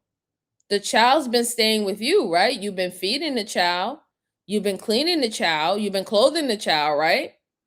If that's the case, you had this long conversation with the mother that she wanted to get away and you was just going to watch her and there was no end date, then wouldn't you try to make it official so nothing will have, there won't be no legal problems later on down the road? Wouldn't you? I don't know. I don't know. Brucey said, there's a law that says you can leave your new baby at a police station or a firehouse. No questions asked. No problem. Yeah, absolutely. There is a law and you can still do that. You can definitely still do that. Exactly. What if there was an emergency? Right. Let's go on. Let's hear her hear what else you have to say. Told her how she could break her wife and induce her labor and have her baby. Okay. How would that help her get away? Because then she could go. She didn't want the baby. Okay. She wanted to get away. And I told her, I can only do this for a couple of days. You have to find something else to work on, somewhere else to go. I can't. If she doesn't come back, I can go ahead and try and, claim this baby as my own if I need to. That's basically that. I mean, other than that, there's nothing else I can tell you. There hasn't been anything else going on. I've basically just been watching this little baby, hoping that this girl comes back. Brooke's unbelievable narrative is that Savannah asks for advice on how to induce labor because she didn't want to be a mother and she needed a break. After giving birth, Savannah leaves the newborn in Brooke's care while she leaves with an unknown male. She didn't tell me anything about anybody she was involved with. She kept it short and sweet. I gotta get the hell away from here. It was a mistake moving back in with my mom and dad. I don't know what I'm gonna do with this baby. I need to get away. So you help her have the baby? No, I didn't. She left, and then she came back early Monday morning, around 3:30. So I just kept a lookout for her. When I saw her, I ran down, grabbed the baby, I went back up, and she was gone, and she said that the baby looked real good, and she said that, please don't tell anybody, I'll try to be back sometime next week, and that was it. I'm still confused about her actually physically having the baby. I would not know about that. I would not know about that. She was not in my apartment. She left my apartment on Saturday at the time that I said she left my apartment on Saturday. Do you have any training in that sort of thing? Are you a nurse or something? Well, I've got some nursing training and I have had kids. I mean, I know, a little bit about giving birth and Investigators would find evidence that Brooke had purchased everything she would need to have a home birth. They also found evidence that a large amount of blood had been cleaned up off of her bathroom floor. Oh, this is getting even more wicked as it goes on. Oh my God. Oh my God. Okay, before I say my statement, let me read what Brucey said. The safe haven law, sometimes called as the baby Moses law, these laws allow a parent to anonymously and legally hand over an unharmed newborn baby to staff at designated locations without any fear. Thank you, Brucey, for putting the law in there of arrest or prosecution for abandonment. Thank you, Brucey. Oh my God. She had the baby for a whole year. Right. Mm-hmm. She left my house at the time that I said she left my house on Saturday. Right, right. You don't know the time. You didn't say, she didn't exactly say what time did she leave her house, but they're supposed to know what time she left your house. Now with this new evidence on video that she went in there and she got everything that she would need as if she was a midwife. Now also stating that she has some training as a nurse. We don't know if she's still a nurse at this particular time. We don't know if she's still a nurse or not, but she has to have training in nurse. And then she also said her knowledge of having her own children with this situation. My thing is, let's say you were a nurse and this young girl didn't want to have a child. right? But she was already too far gone and she couldn't get an abortion, right? Why wouldn't you take that young girl to the hospital so she wouldn't have to give birth in the house? I mean, I understand if you're trying to paint her as a runaway, then you don't want anything on record. You don't even want the birth on record. But you have the kid in your home. You said that you could watch the kid for a couple of days. It's been weeks. She haven't came back. You said that she came back one time, looked at the baby, said, "Oh, everything looks good here, and I'll let you know when I come." Ma'am, no. Because if she wanted to get away and she didn't want to deal with being a mother or anything like that, she's not going to call and check up on you and her kid. She's not going to go back and come and check up on how her kid is doing with you. That doesn't work that way. That does not work with it. If she made the conscious decision to abandon her child, she is not caring about her child's whereabouts. She's not. So a lot of the things that she's saying is very conflicting. And then, yeah, exactly, Miss Jasmine, who was the male walking with her? Right. It must be her husband, the father of her children. So this is something that it's not only you that know anything about it. He knows something about it too. Y'all walk in and y'all go get medical thing, gauzes and all that stuff like that, surgical scissors. Y'all went to the pharmacy. So you can bring your ass to go to the pharmacy to do a at-home birth delivery, but you couldn't take that girl to the hospital. Miss Lady with nurse training. Interesting. Very interesting. She said, "This is the craziest thing that I have seen." Yeah. But let's hear her more. And I also want to mention that she do have her arms kind of crossed. I know it doesn't look like, she's not being, withholding or trying to look like she's cold, but she is being withholding, really. That's why her arms are crossed in this way. Let's see. MJ Diagnostic Mind is going, yeah, I am. I get like that. I start to get very deep into the details. It's always about the details, right? It's always about the details. It's definitely not about what you just see on the surface level. Dan, how are you doing? Every first fire station allows you to drop off a baby and give your kid up. Yep, absolutely. But let's go. Like, there's so many things, so many loopholes in her story. She don't trust her family, but she gives you her kid. She didn't want to go to the hospital, but she had a delivery in your home, right? She didn't want to be a mom anymore, and she gave her kid to you, but she comes back one day to check and see if the kid is okay. You can mess me with the bull crap, ma'am. What I don't know what she ultimately used, like I said, because she wasn't with me when she did it. What did you advise? I told her to use a shish kebab, a long shish kebab stick. Oh, like for like a barbecue? Yeah. Grill? Yep. Provide her anything? No, sir. The only thing that I have done is take that baby and watch that baby. I mean, I can't tell you how many times I'm going to take that baby downstairs. Why didn't you call us? Because I felt at that point, the police had already been up in my apartment. I just felt like I was in too deep at that point. I don't know why I didn't assist you guys better. I don't know why I didn't come clean. But that's the truth of it. I mean, that's the reason why she wasn't in my apartment. That's the reason why there wasn't a baby in my apartment Saturday both times or Sunday when the police were there.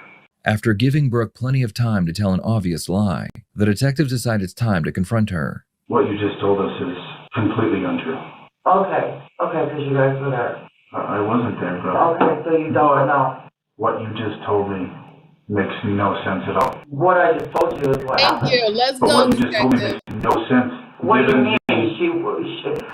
Women leave babies in dumpsters every single day. Maybe not every day, but all the time.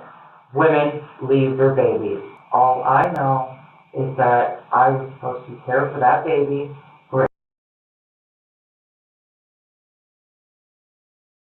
Exactly, Bruce Lee. She told her how to perform her own abortion with a shish kebab skewer. Right. So y'all seen that baby. Y'all seen that baby. That baby don't look like it was a premature or anything. The baby don't look like it was premature. So now I have to question, how long have she had this child? Have you had this child up until it was born into a 1-year-old? Because that's a long time. That means that this child's mother been missing for a whole year. Or did the girl have the baby and then did she hand it to you the way that you said that she did? But if she didn't want to have a child and you was instructing her on abortions, then I was thinking that she still had enough time for her to have an abortion. She just didn't want it to be on record at the hospital, right? Or the birth be on record at the hospital. So which one is it? That's why it doesn't make any sense. And I'm glad that the detective put it out there. Because if she had enough time to have an abortion and you're telling her what she can use to have an abortion, then why do you have a full-grown 1-year-old baby on your bed if all she quote unquote did was just hand you the baby? And where was she performing this quote unquote home abortion at? Where was she performing it at? Because according to you, she was sick of her parents and she couldn't live with them anymore. So I don't think she's going to perform an abortion in the house that she can't stand to be in. So if you're the one that she's getting advice from, Miss Nurse, that means that anything that was performed would happen in your home.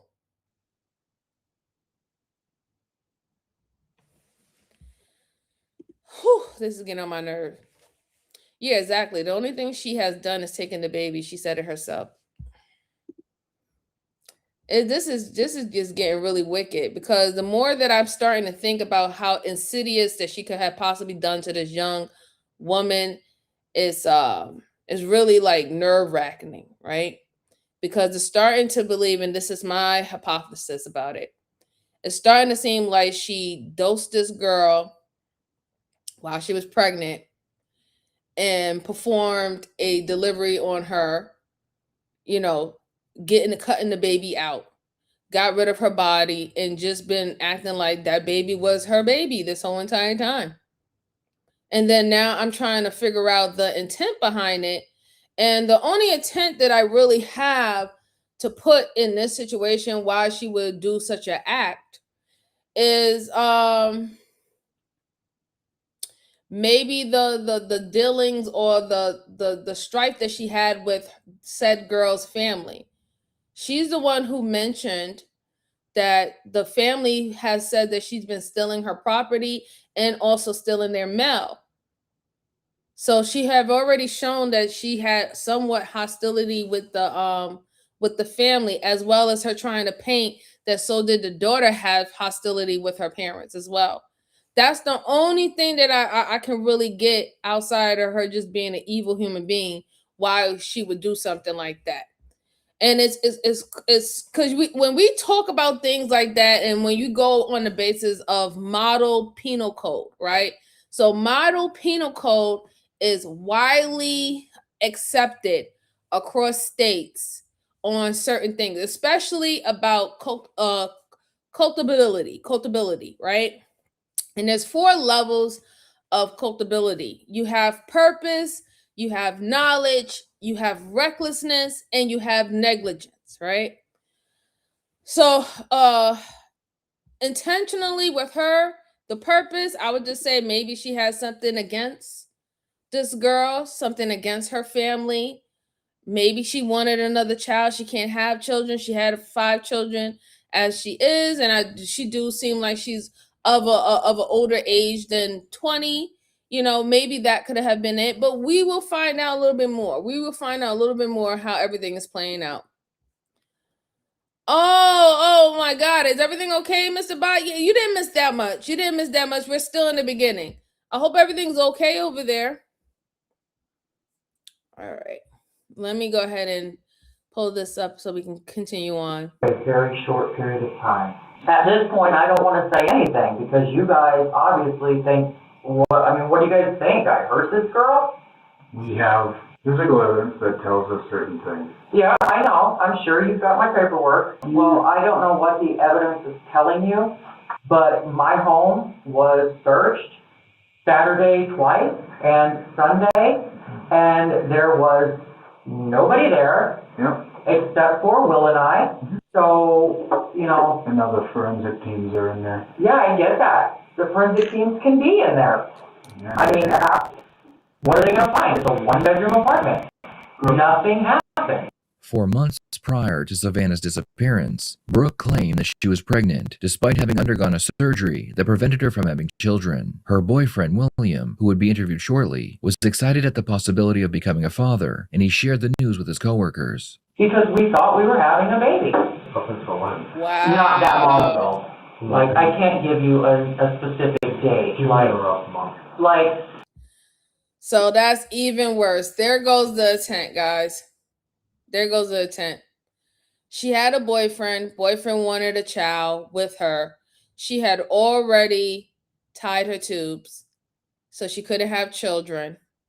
But instead of telling him the truth, with the fear of him leaving her because she cannot produce children for him, she enacted an insidious murder and kidnapping of a pregnant woman's child and claimed it as her child that she had. All to keep a man? That's serious? Is that serious? That's serious that you have to unalive a young mother and steal her child away from her so you can keep a man and lie and continue to lie to that man that you can have children and bear children. Nah, I don't know. That's some real wicked shit right there. Wicked. Brucey said, Liminal will tell the story. It will tell them if there was any kind of blood cleanup done in that house. Right. I'm sure when they get a warrant, they're going to definitely check her bathroom and everything like that. And I'm sure that they did, because the fact that they even knew that she even went to the store to get items that could possibly be used for a delivery. The fact that there's a child there that is not. There's so many things that's playing into that yeah, I'm thinking that they already have blood or her blood in her house. How did she know it was a 1-bedroom apartment? Well, it was her apartment. It should have been her apartment. How the heck did she think she was going to get away with it? I mean, her idea was, hey, just tell them that she was a runaway mom, and instead of her bringing her child to a fire station or, a church, she decided to leave her child in the custody of me because she thought that I was more safe and I was a friend to her. And she really thought that story was going to stick. She really did. She thought that made a lot of sense and it was logical and there was no harm in behind it. Brucey with the Jezebel. Brucey, go in the corner. Go in the corner, boy. Go in the corner. I already knew you was popping up with it. I knew it. Yes, double tap the screen, like the video. Truly appreciate it. Yes, thank you so much, Miss Jalen. Thank you. And also, if you want, you can join the membership of the Corner Crew. Thank you very much, Miss Jalen. Let's go on. Let's see how they're interrogating her now. You can tell that she's more worried and frantic. She realized that they're not really buying her story. Now she's more on a bargaining type of way. She's trying to, hey, can y'all not reason with me? Don't this sound logical? That's what she's doing right now. I thought I was pregnant right up until just recently, and then I was like, I gotta go to the doctor because I'm sick. And then look at me. I've been running a fever. For all I know, I have a dead in my body right now, and it's making me sick. Yeah, I that don't is know true, what's Mr. wrong Scott. with me. Will and I have talked. You know, he knew that Oh, something you was ain't wrong lying, with me, Brucey. and You I ain't told lying. him that. I don't know where she is, Detective. All I know is I've been caring for her baby and being scared out of my mind, wondering what the hell I'm going to do with this baby. And I know that you call my story bullshit, but when she approached me, of course I'm going to do everything I can.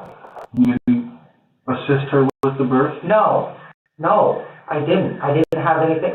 Come on now. You talk about timelines and chronology? Well, you have all the home birth stuff at your house, and You've kind of started to paint a picture for me, and I hear that. Like, you were excited about having a family. Part of you thought that you could make this work. Like, Well, when she didn't show up to get her baby, yeah, I did. When she didn't show up to get her baby, yes, I did. But you knew she wasn't going to show up to get her baby. Really? Yes. Okay. Why would he tell his coworkers that you had a baby on Saturday night? That part I can't answer. I don't know. If I did something wrong, and I caused bodily harm to this girl, why am I not sitting in the county jail with charges right now? Do you think you did something wrong? That's not the point. No, I'm asking you a question. Do you think you did anything wrong? Yeah, I did. I did several things wrong.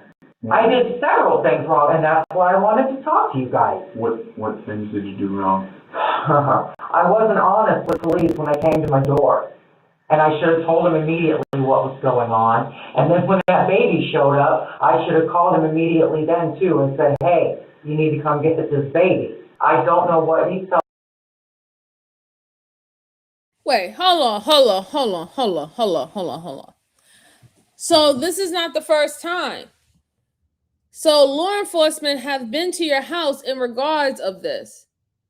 You had many times that you could have informed them that you was watching someone else's child. This person have not come back. I want to start doing the paperwork since I've been watching them, and I started to get feelings for them and want to take care of them. I need to start the legal proceedings of how do I do that. You had ample time to tell the police what was going on, and they could have went and tried to find the mom. But you didn't do it. Now you're telling them, oh, I could have did this and I could have done that. You being a quote unquote nurse or having nursing training, you was supposed to know what you were supposed to do, right? Law enforcement and people in the health field, what are we all? Mandated reporters. That is a part of the certification. The certification, especially with dealing with children, you have to be a mandated reporter. So even in that, you're wrong. Even in that, you are wrong. You are supposed to report anything when it comes down to children. Anything. And you didn't do it. You didn't do it. Are you gonna have a special Thanksgiving show this year? I don't know, Brucey. I don't know. I have to think about it. You know, this is gonna be a different Thanksgiving. Normally I have Thanksgiving with my mom, so this would be the first year I won't have Thanksgiving with my mom. But we'll see. We'll see, Brucey. We'll see. The plot thickens. Yes, it does. Servants of humanity. You would think. So this was wielding. I mean, that's what this comes down to. If we're going to get down to brass tacks, how much did you do? How much did he do? Did you do it all together? That's what we're talking about here. What? Take that baby. You think I took her baby? I think he took her baby. Well, I'm sorry that you feel that way, sir. What else am I supposed to feel? I'm sorry that you feel that way, sir. The story that you told is not believable. I'm sorry it's not believable. Neither is your assertion that from 1:30 until 3:30, I did something horrible to this girl, took her baby, cleaned it up, hid the baby. What? What am I, super freaking human? All I know is I was given that baby to take care of until sometime this week, and I did. Okay then. So why am I not being charged with anything? Why am I not free to leave? We want to know where Savannah's at. I don't know where Savannah is. Who does? Give me a polygraph test. I don't know where Savannah is. Who does know where she's at? I don't know who knows where she's at. Brooke begins getting irritated with the detectives when they refuse to tell her what she's being charged with. At that point, investigators had not formally charged her with anything, and they were attempting to keep her detained while the search of her apartment continued. If you guys have all this evidence on me, and I've done something horribly wrong, except for make sure that that baby stays safe until she got found. Yelling's not gonna convince me. I'm sorry. I'm not trying to convince you of any story, sir. Okay? I'm really not. Okay? My point is, you came.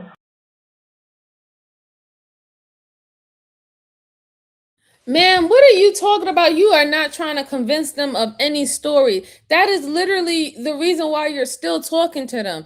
Didn't you say you wanted a lawyer about 30 minutes ago?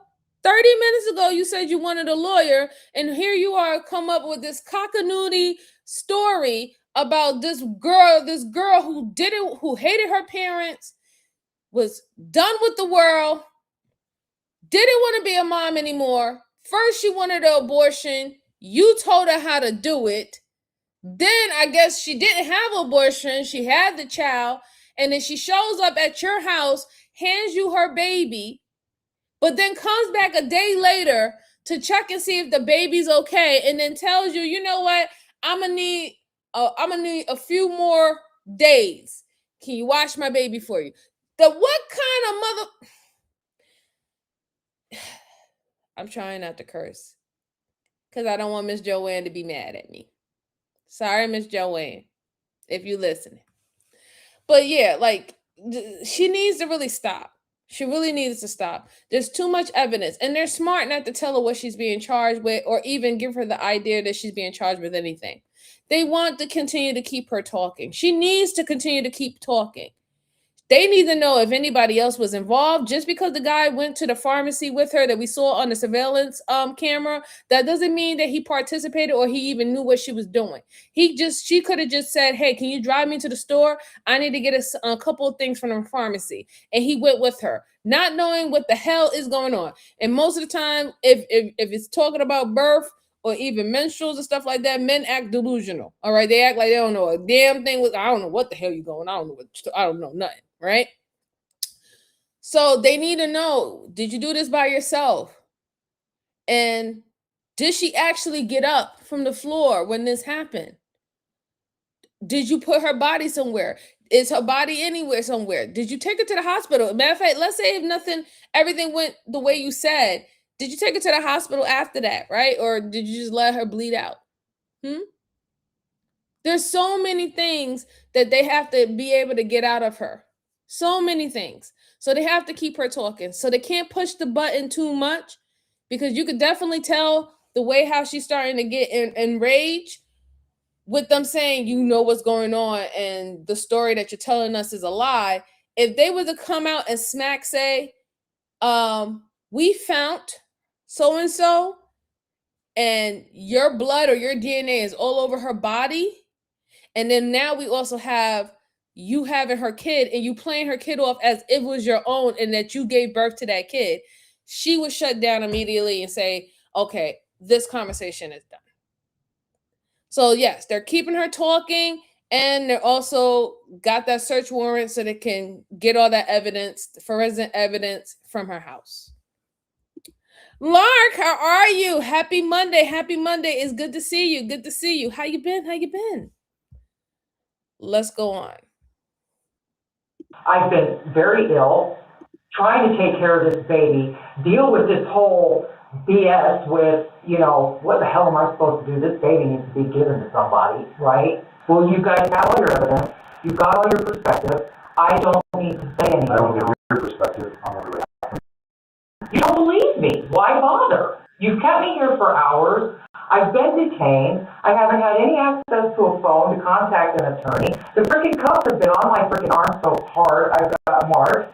During the interrogation, one of the detectives received a message from the investigators back at Brooke's apartment. The update indicated that some disturbing evidence had been found on her computer. This evidence made Brooke appear even more guilty.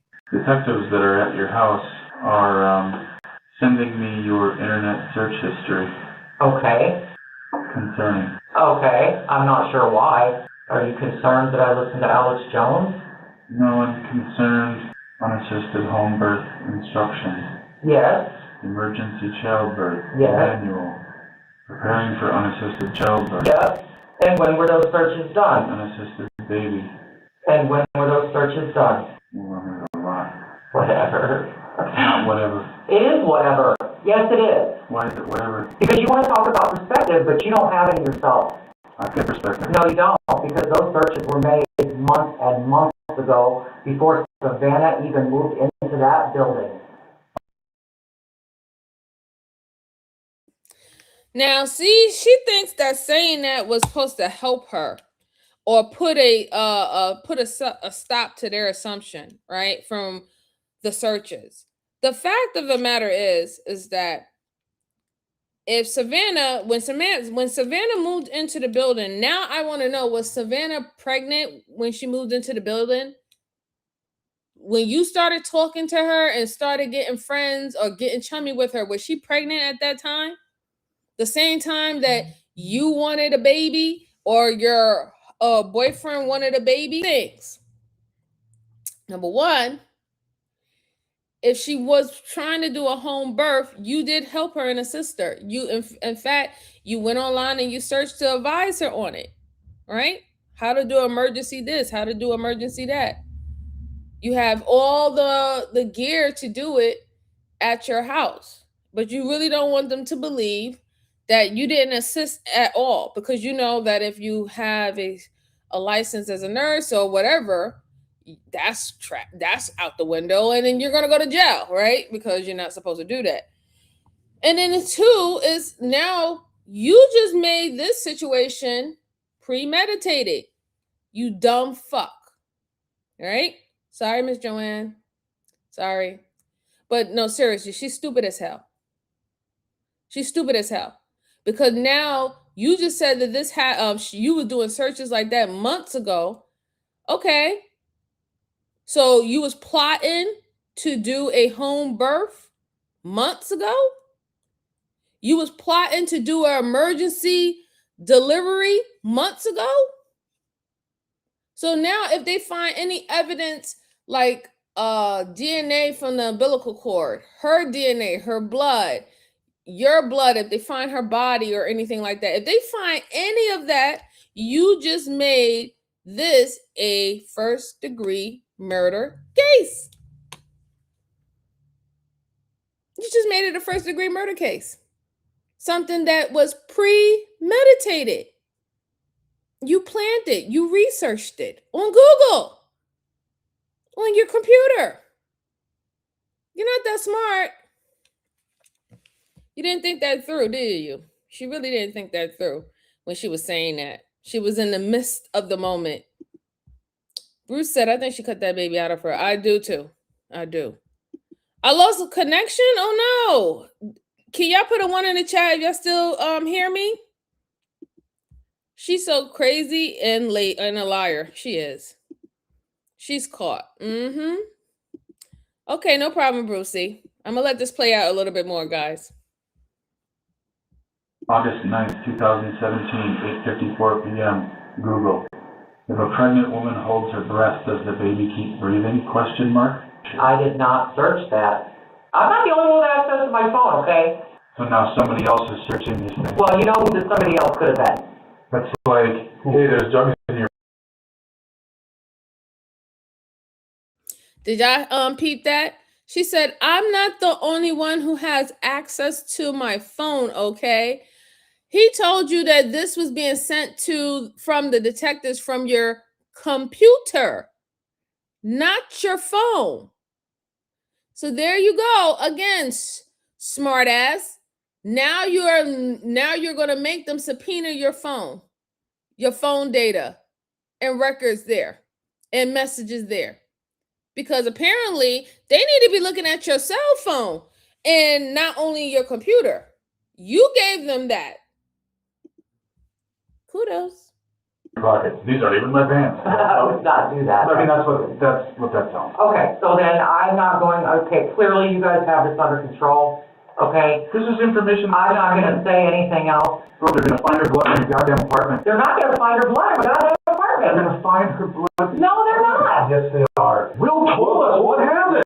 He told the whole damn story. He was sick. He was visibly sick, telling us what happened. I don't know what he told us. But I know you're the one that doesn't care enough to even give her that. Just number one, you just wanted a baby. Didn't matter what. That's what I'm taking from this. That's all you care about. You wanted a baby. You didn't care about anything else. Will didn't do anything. At least Will cares enough to talk about it. You told Will a lie that you were pregnant. No, I and you was saw pregnant. how happy it made him. No. To keep him around. That's not true. You thought he was going to leave you. No. You couldn't give him a baby. No, that's not true. You knew what you had.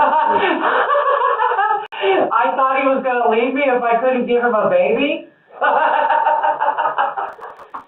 That's Will's perspective. Right, I bet it's Will's perspective. It is. I bet it is. Now I need a lawyer because I don't know what's going on. Detectives would end the interrogation, but it would not be the last time Brooke was questioned. In a nearby room, her boyfriend waited patiently for his turn to be interviewed. At this stage in the investigation, detectives were focused on one thing above all else, and that was finding Savannah. Will, take a breath here, my friend. You're a soft guy. Will, I don't hate you guys. No, I hate having to deal with you guys. You know where she is right now. I don't know where Savannah is. Do you know what happened to her? I have no idea. She left our place shortly after her dad knocked. Okay, now you looked through our place. Officer looked right at me. You're not Savannah. No, sir. Okay, I'm satisfied. Right. Okay, next time through. Officer comes through. Okay, let me check on the far side of the bed. Let me check the closets. Nothing. You're not Savannah. No, sir. Okay, third time through. And again. Right. Okay, and then she said detective was peeking through everything. And it's okay, I totally get it. You're doing your job. But it's okay, well, at what point are you going to want to rip the floor up? I'm not going to say that we're not going to rip up the floor, Joyce, at some point. William spent over an hour speaking with the detectives, mostly discussing his life with Brooke and his job. During the interview, he appeared visibly nervous and had difficulty remaining still. Near the end of the 2-hour interview, investigators began to get more direct answers. William claimed that Brooke had suddenly produced a baby and told him not to ask any questions. He maintained that this was all he knew.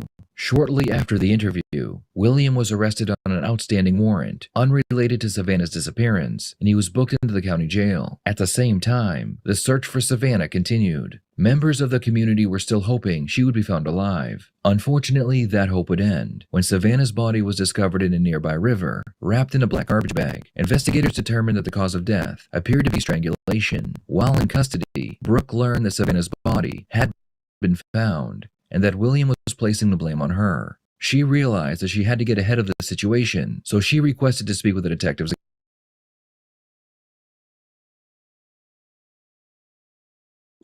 Now it makes perfect sense. It makes perfect sense why she had one of the Google searches say, can the baby lose oxygen if the mother is suffocating?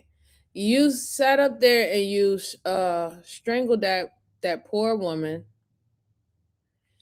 and you did a emergency delivery of that baby. And unfortunately, your boyfriend, I don't believe him about you just popping up with a baby and her just telling you, don't say nothing, don't worry about it, but we have a baby. That doesn't make any sense if he wanted a baby with you. That he knows that baby is not a part of his genes, is not a part of his loins. So was it really about just having a baby? Because according to the video essayist, you already have 5 children. We don't know the ages. We don't know if they're teenagers, if they're young kids, or if they're adults. But most likely by looking at her, I would definitely say that her children has to be from the range of maybe 7 to teenagers, all 5 of them. But the whole point of contention was he wanted a baby, he wanted to sire a child with you. So why would he just be okay with just having some random baby? And if that was the case, if it was just only just having a baby, then why didn't you just go to the adoption process? Why didn't you just do that? As many kids that's in the adoption system that you can give them a home, or at least a temporary home. You can literally adopt a child or adopt a newborn, and they can have a temporary home with you for a certain amount of years, and then they can look for full-on adoption. Like, those are options. You didn't do any of that. You literally show up with a baby and he's like, okay, hey, we got a baby. That just don't sound right. That don't sound right at all. And then now the poor young girl body is found in the river. You threw her away like trash. You wrapped her up in garbage bags like trash. It's just so sickening. It's so beyond sickening what this lady and her boyfriend, what they did, and her mindset of why she did it and why she thought that that was okay.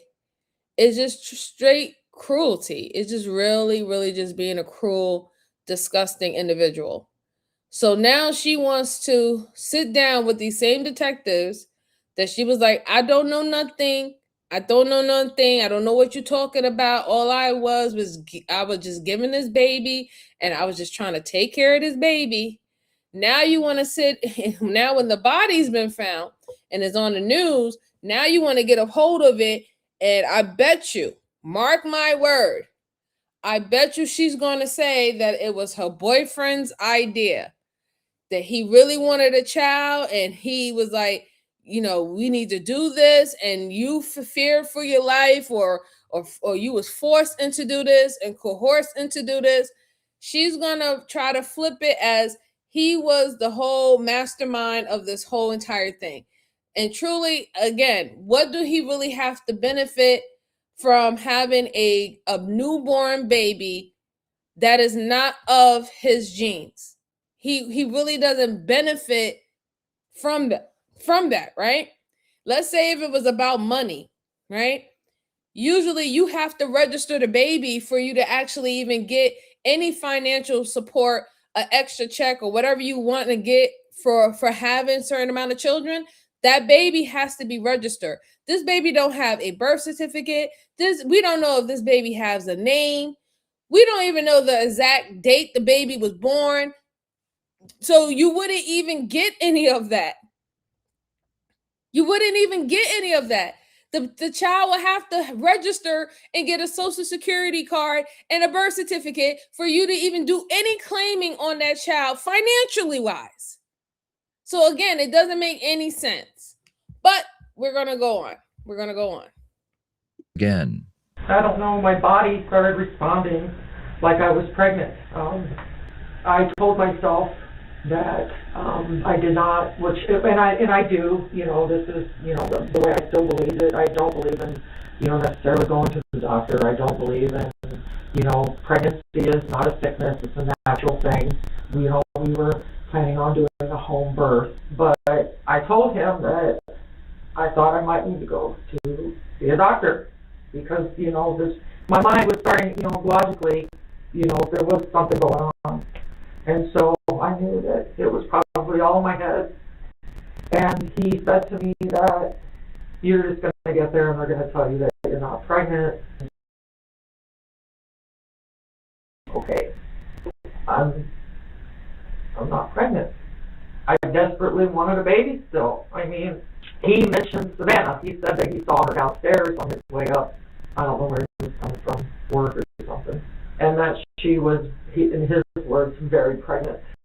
That Saturday, I did go down and get her, and I asked her to come up for reasons that I stated for the sewing. I told myself that I was going to confront her.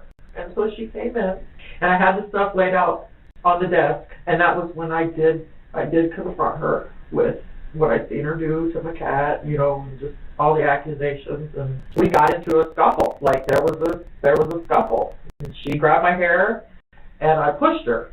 And when I pushed her, she fell and she hit her head on the sink, and she landed right there. Like that was where it happened. Was on my bathroom floor. Like her head was like right by the toilet, and her feet were at the door. And so I grabbed. It was either a utility knife or a blade. She was waking up, like she would pass out, and then she would wake up, and then she would pass back out, and then she would wake up. But it happened so fast. I did her, and I took her baby out of her. I wrapped the baby in a towel, and I laid the baby in the bathtub. So the baby is in the bathtub, and Savannah is still laying in the same spot where she was. Will tries to come in the bathroom door, but he can't get the door open because her feet are there. So he opens it a little bit, and he sticks his head in the door, and she's laying there. And at this point, I'm sitting beside her, and she hadn't woke up, like she hadn't come conscious for a minute or whatever. And I honestly didn't know if she was dead at that point or not. All I know is that she had been coming in and out of consciousness, like she was not dead when I took the baby out of her. I was sitting on the floor next to her, and I was covered in blood. And when I came back in, he wasn't wearing any clothes, and he had a rope. And he put this thing around her neck, and he tied it. And he says, well, if she wasn't dead before, she is now. And then he grabbed some towel, and he goes, now I'm going to move her. And when I move her, I want you, because I was just like in shock, like I couldn't believe what I had done. He's like, when I move her, I want you to wipe. And he did this with his hands, you know, side to side motion. He told me to take the baby and go in the bedroom and take care of the baby. And then I got in the shower and he washed me. Like, I couldn't like do anything unless, you know, I was directed at that point. I was out of it. Like I was not even. After I got the baby cleaned up and before I got in the shower, Mr. Grayman knocked on the door and wanted to know, you know, where Savannah was. And that was when I told Mr. Grayman that she had left. I'm amazed that he didn't notice that I had blood all over me because I had to change and cleaned up myself. We cleaned up, got the garbage bags, and then he said, I'm going to lift her, you know, her upper body, like when we started cleaning up, you know, I'm going to move her, and then you. So he said, I'm going to lift up her head. When I do, put the garbage, you know, the bag over her top, and then we'll do the bottom. And so then we did that. Savannah was in the closet. The baby was in the bedroom. I don't remember what time it was, but Fargo police knocked on the door, and then they come in. I let him in. Well, he looked around. Do you mind if I look around? And at this time, he did not look in any. He didn't look at any closets. There was really no need for him at that point to look in any closets. Will was in the bedroom. The baby on our bed. There was his pillows here, and then my pillows, and the baby was right there in between the two pillows. He was sitting on my side of the bed. And I don't remember which officer it was, but the officer came in and, you know, he said something to the effect of, well, you're not Savannah, are you, to Will? And Will was like, no, I'm not Savannah. And then the officer left. And then a couple hours later, he knocks back on the door and, you know, lets me know that Savannah's mom wants him to check the closets. He comes in, I didn't have any closet doors on my bedroom closet, so naturally there wasn't anything, you know, you look in. I don't think he looked in the bathroom. I mean, we had the boxes. She was in the closet, and there were some few boxes, you know, a couple small boxes in front of her. So, like, if you took, like, a cursory glance in the bathroom closet, you weren't going to see, like, a body, like. And so then they left. And so then Sunday, he gets up probably about 10:30, takes his dresser and starts taking the front off of this dresser, the face of the drawers, right? Okay, just the fronts of the drawers. Yeah, so he's basically hollowing out the dresser, pulled her out of the bathroom, put her in this hollowed out dresser. Like he took the face off all the drawers and then he nailed the face back onto the dresser itself Sure. So that it looked, like. Looked intact. Yeah. And a couple hours later, that was when you and the other police officer showed up and looked more thoroughly through the apartment for her. The baby was still in the same spot in the bed. So the baby was still in the bed. Every time the police came in, the baby was in the same spot. Like, that was where she stayed. He got, like, really drunk that night. And he's like, we gotta move the body, we gotta move the body. And I was like, well, okay. He's like, I'm gonna go to sleep and you wake me up at about 2:30. And I said, well, okay. So at about, right before I woke him up, so 2:15 or whatever, I went outside and I looked around and everybody looked like they were sleeping and it was quiet. And I got the truck unlocked and then I woke him up and helped him carry the dresser with Savannah's body in it to the truck. And we had discussed what to do with her. And I told him, please don't put her in the water. I don't know why. I just didn't want her to go in the water. And then he left. He was gone an hour and a half. And then he came back. And honestly, that's about it. I mean, I can't really, nothing else. I just wanted her baby. In the end, Brooke Cruz would plead guilty to her role in the murder of Savannah Graywind. The evidence against her was overwhelming. Investigators found Savannah's baby inside Brooke's apartment, evidence that the crime scene had been cleaned, and obtained statements showing Brooke had been lying about her pregnancy for months. Brooke would be sentenced to life in prison, without the possibility of parole. Her boyfriend William proved to be a more complicated case for the prosecution. While investigators believed that William knew far more than he initially admitted, they were unable to prove beyond a reasonable doubt that he directly participated in the murder itself. However, prosecutors were able to show that William helped cover up the crime after Savannah was killed. Evidence revealed that he assisted in disposing of Savannah's body, helped clean the apartment, and repeatedly lied to investigators during the investigation. Although he avoided a murder conviction, William was still found guilty for his role in the cover-up, and he was sentenced to 20 years in prison.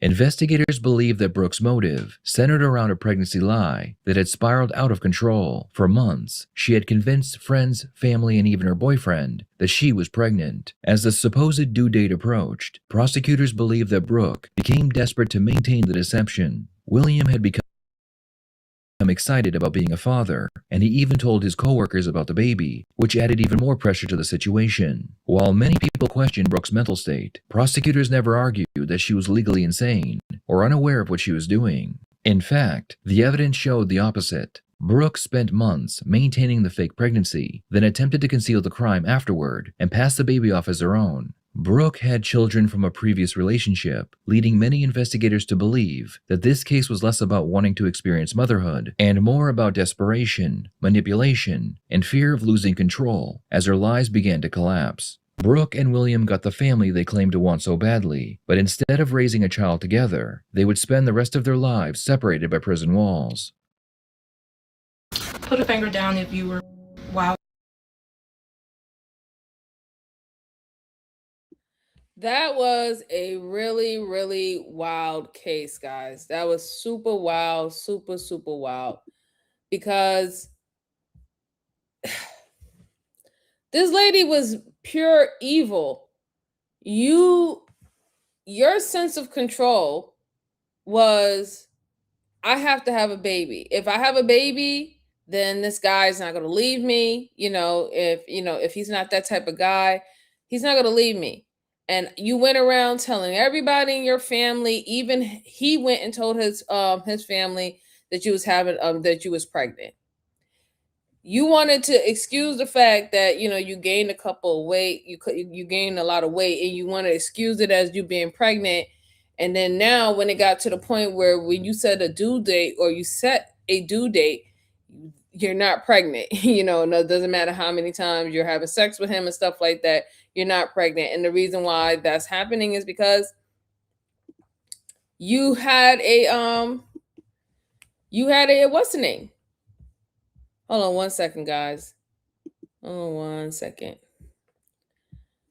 I don't know why my thing is acting this way. It's so weird. It usually goes to the full. But anyway, yeah. So you wanted to hold on to him with the pregnancy.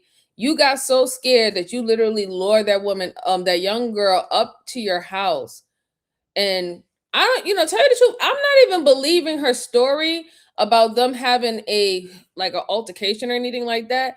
I'm really not believing it. And then the girl hitting her head, I don't even think that at all. I think that you lured that girl up there. You said, "Hey, I got some knitting stuff. You about to have a baby. I can knit this for you and that for you. You want to see my stuff?" And she went up there to go look, and you clobbered that girl, and you did all that egregious stuff in the bathroom to that young lady. I don't believe that the boyfriend, and I'm kind of with the video essayist a little bit with this. I don't think that the boyfriend was involved in it until it was the point of getting rid of the evidence. Because one of the things that she just said, she tried to act like she was so distraught and she was so out of it, but you didn't have any of that distraught and being out of it when you did what you did. You knew you cut her. You knew you cut her baby out of her. But then you said that you felt sick to your stomach when he came back and finished the job. Do that make any sense? You see that she's going in and out losing blood because you didn't suture it, right? You didn't sew her up or anything like that. And you miss, I had 5 children. You know how that can happen. You can bleed to death, right? You didn't do any of that. But you were so sick when you saw him come over and say, well, and strangle her and say, well, if she was breathing or alive, she ain't alive now, to the point where you couldn't wash yourself. It was just so many things that she was trying to, add in there to garnish sympathy, and that, oh, maybe she just had um a moment, and then she made a mistake. There was no mistake. You literally had that girl, you lured that girl up there, you beat her up or hit her in the head, you took her baby, and then when it came down to removing the body, you couldn't do it by yourself. So you got your boyfriend involved, right? You got your boyfriend involved. That's literally what happened. Nobody can tell me anything else. And serve her right. Yes, I'm glad that she got life in prison because that is well deserved and earned. In fact, she's lucky that she wasn't in a state that don't get that gives death penalties, because she should be up for that, for what she did. That was just beyond disturbing. And the guy got 20 years. I think that that's a good amount of years for him, because I really don't think his involvement started until it was time to get rid of the evidence and to get rid of the body. I don't think he had any idea of her planning on doing this or nothing. I really don't believe that. I really don't believe that. But this is just a very sad and sick and twisted story. Prayers to that young girl, that young woman who wasn't able to be a mom to her own child.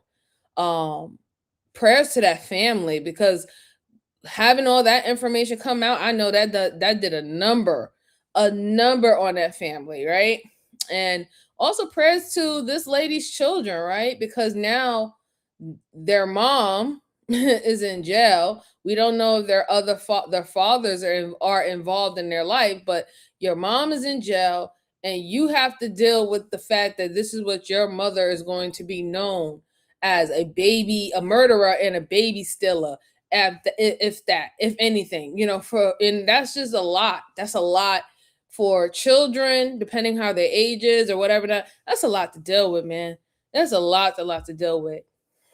I wish people wouldn't have to deal with that. Angie say now all the children lost their parents. Exactly.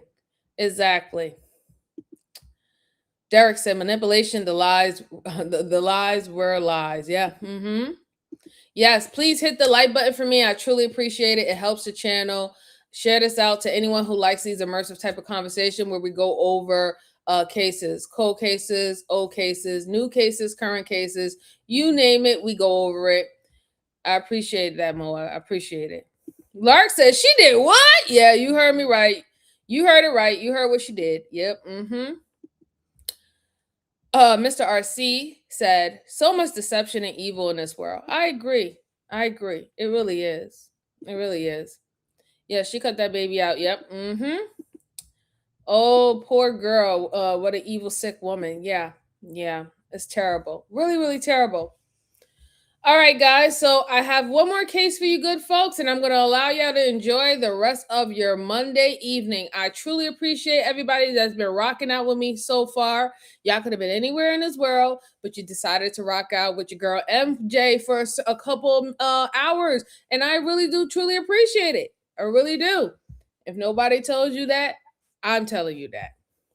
So the next case and the last case that I have for you good folks is about a killer husband caught wearing his wife's face as a mask. Now that's was creepy within itself. When I read that title, I was like, oh my goodness, what is going on?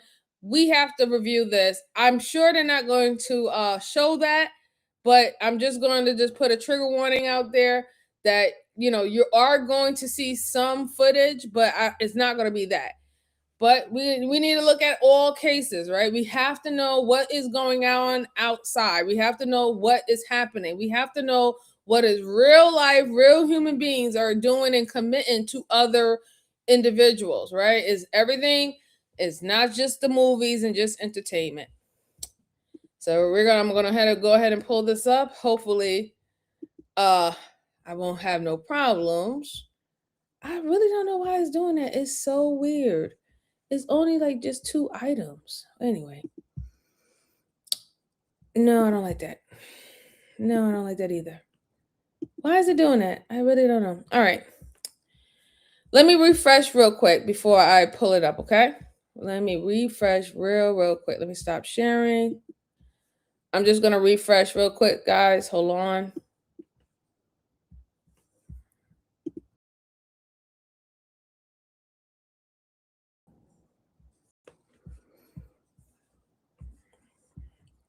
This is so weird. I don't know why it's doing that. Oh, okay. Okay. Let's see. Maybe that work. But why won't it go big? No, I don't like that. Ooh, okay. I guess. Maybe. All right. I hope that worked. I don't know if y'all guys are still here. If you are. If you ain't, it's okay. I'm going to go ahead and pull up the screen and we're going to get into it. Okay. I hope you guys can see that. Oh, I don't like how that's too low for y'all. Like, y'all really can't see that. Let me check. Let's try this one. Oh, yeah, definitely can't see that either. All right, let's see. Oh, we're just gonna have to rock out with this one. All right. And here we go. The footage you are watching is of a home invasion in Claremont County, Ohio. 2 intruders carrying several gas canisters and a duffel bag break in through the main entrance of the home and begin burglarizing the residence. After stealing 2 TVs and dousing the entire house in gasoline, the robbers exit through the back door, and within moments,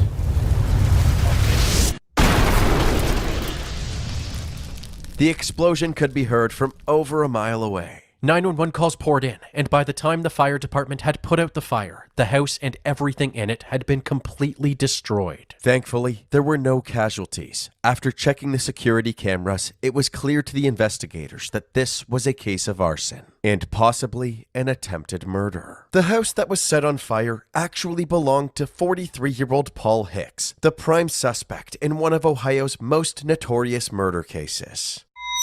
Back in 2001, Paul's wife, 25-year-old Regina Hicks, went missing and was later found dead inside her car at the bottom of a pond beside a quiet country road. She had been brutally beaten, indicating it was a homicide. However, police were unable to find her killer, and the case went cold. But 14 years later, this robbery would reignite interest in Regina's case. Literally. At the time of the fire, Paul was staying at a hotel for a work trip over 2 hours away. He rushed back to Claremont County upon hearing what had happened. While reviewing the footage with the police, he immediately recognized the female intruder as his ex-girlfriend Kelly.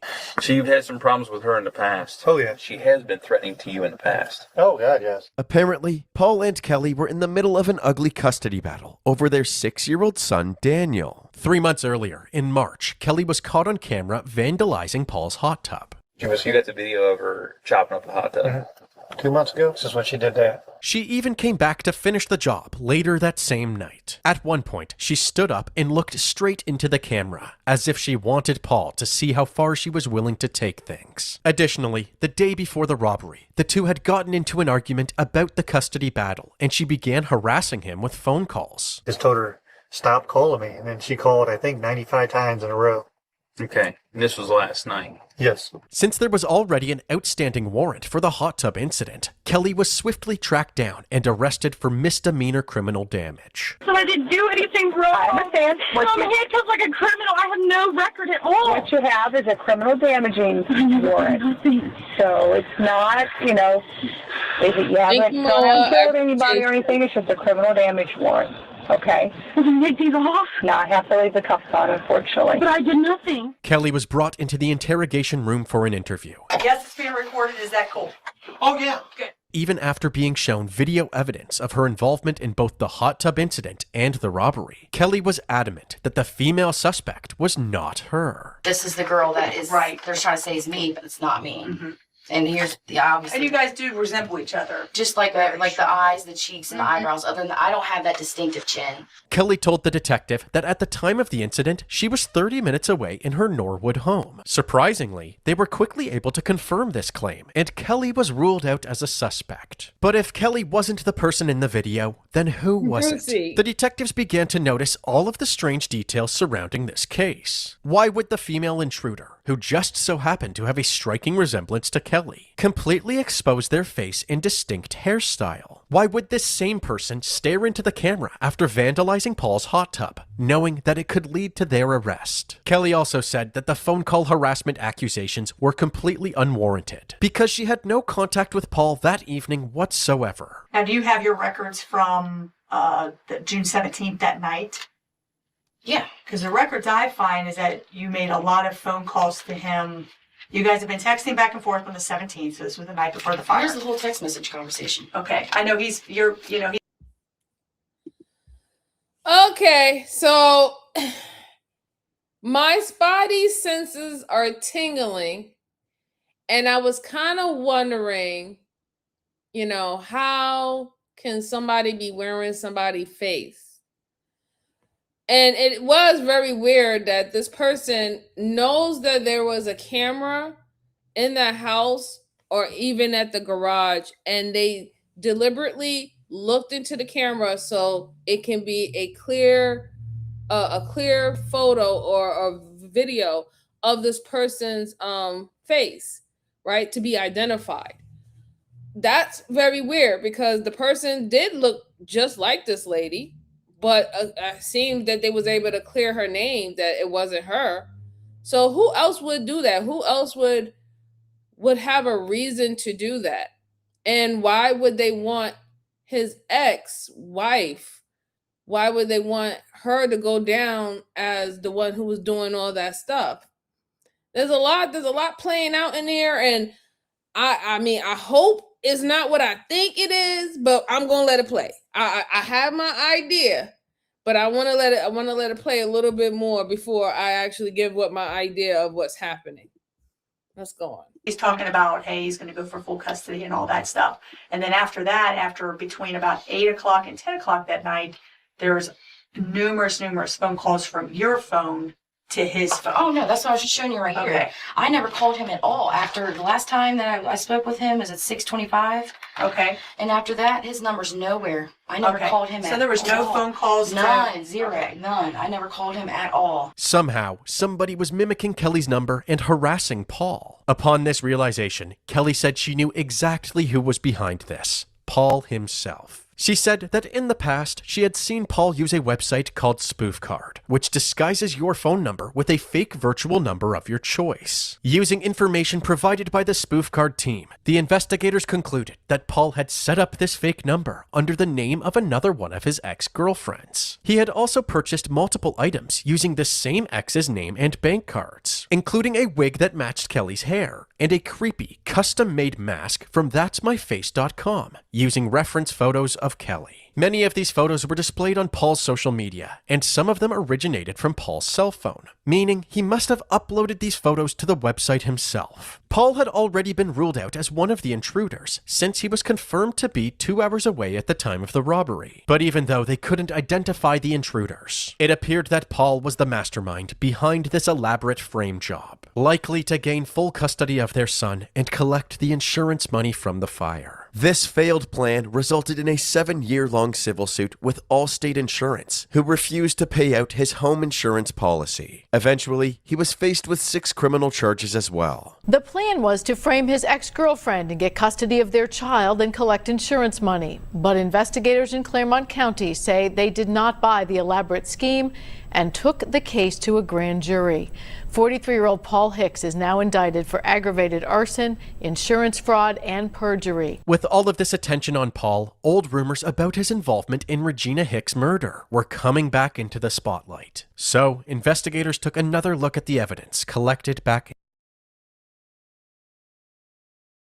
So they just said, there goes my idea. I was thinking that he went and got one of those realistic face masks of his ex, and he literally, he had someone come in there with a similar body shape as her and set things up. I mean, he could have paid them off, he could have paid them off to do that, and he was the decoy to say that he was just at this this hotel or something nowhere near him. But they're right. He wanted the money for the home, and he also wanted custody of his kid. So those were his intent of doing that. But now that he would go this far, right? Because let's just be perfectly clear. You blowing up your house and your home, not only are you creating damage or destroying your home, we don't know if you have a neighbor. We don't know if you're in like a community where the houses are not that far away from each other. You could damage somebody else's home. You can hurt somebody. Somebody can die from you doing that, right? So there's a lot of things that plays out in here. But whatever he was going to get criminally charged for the arson, for the insurance fraud, for him doing, trying to set up his ex-wife, all that, he probably could have got maybe what? I've seen those cases sometimes it's 3 to like 10 years, and that's only if they feel if you're a danger or you're going to do something like that again. But because he was willing to do that to a woman that he is having a custody battle for, his previous wife 17 years ago died in a gruesome way where nobody knew who did it. They was never able to figure out who done it. Yeah, I would do like any other detective do. Go back and go to this cold case and now start looking and re-scrubbing all over again, because now we know that he has that type of intent. He has that type of culpability of doing things like this. Something that we didn't think about him doing before. He is showing it well now in older age that he's willing to do anything like this. So it's just really crazy. But to go that far to literally make a face almost similar, you're using FX art. You probably contacted a company that deals in FX artistry, the same makeup and the same thing they use for movies to make masks and stuff like that. You went to them and spent that type of money to make a mask look very believable of an individual. Like, you gotta be really crazy. You gotta be really like something's not there. Something's really not there. And you felt that all of that was more beneficial than actually just going through the court system and getting your child, you're like, I don't get it. I just don't get it. Derek said insurance money. Yeah. Miss J said these people got too much time on their hands. Absolutely, Miss J. Absolutely. Brucey said, I'll give you $30,000 out of the insurance to burn my house down, and we can blame it on my ex so she can go to jail and I can get my child. Like, yep, Bruce, like, yo, like, I don't know, man. Like, the logic, I mean, I just don't understand. Like, maybe people watch too much movies nowadays. I really don't know, because it's like you'll do anything else. You will do anything else that will get you in more trouble, harm somebody, take somebody's life, or even take your life than actually just doing what you need to do and going through the process. You can't sit in that, right? Like, it's just insane how people would do anything else. Like, gosh. When MJ said dude was wearing his white face, I thought she meant like Ed. Oh, Ed Gein. Yeah, I was. You know what, Brucey? Tell you the truth, I was thinking like that too. I really was. I was thinking literally Texas Chainsaw Massacre kind of crap like that, wearing different skins of people. That's what I was thinking. So, Sweetheart said, this is so wild. Yeah, I know. I know. All right, let's go on. So now they're going to start digging back at that cold case of the first wife that passed away. I don't know if that was his wife. We'll find out if that was his wife or that was somebody else's wife, and did he have anything to do with it? In 2001. Your call has been forwarded to an automatic voice message system. Regina Hicks is not available. Regina, honey. Please be careful. Please give me a call. Sorry. Regina, I don't know where you're at or what you are doing, but I'm so glad you're not hurt.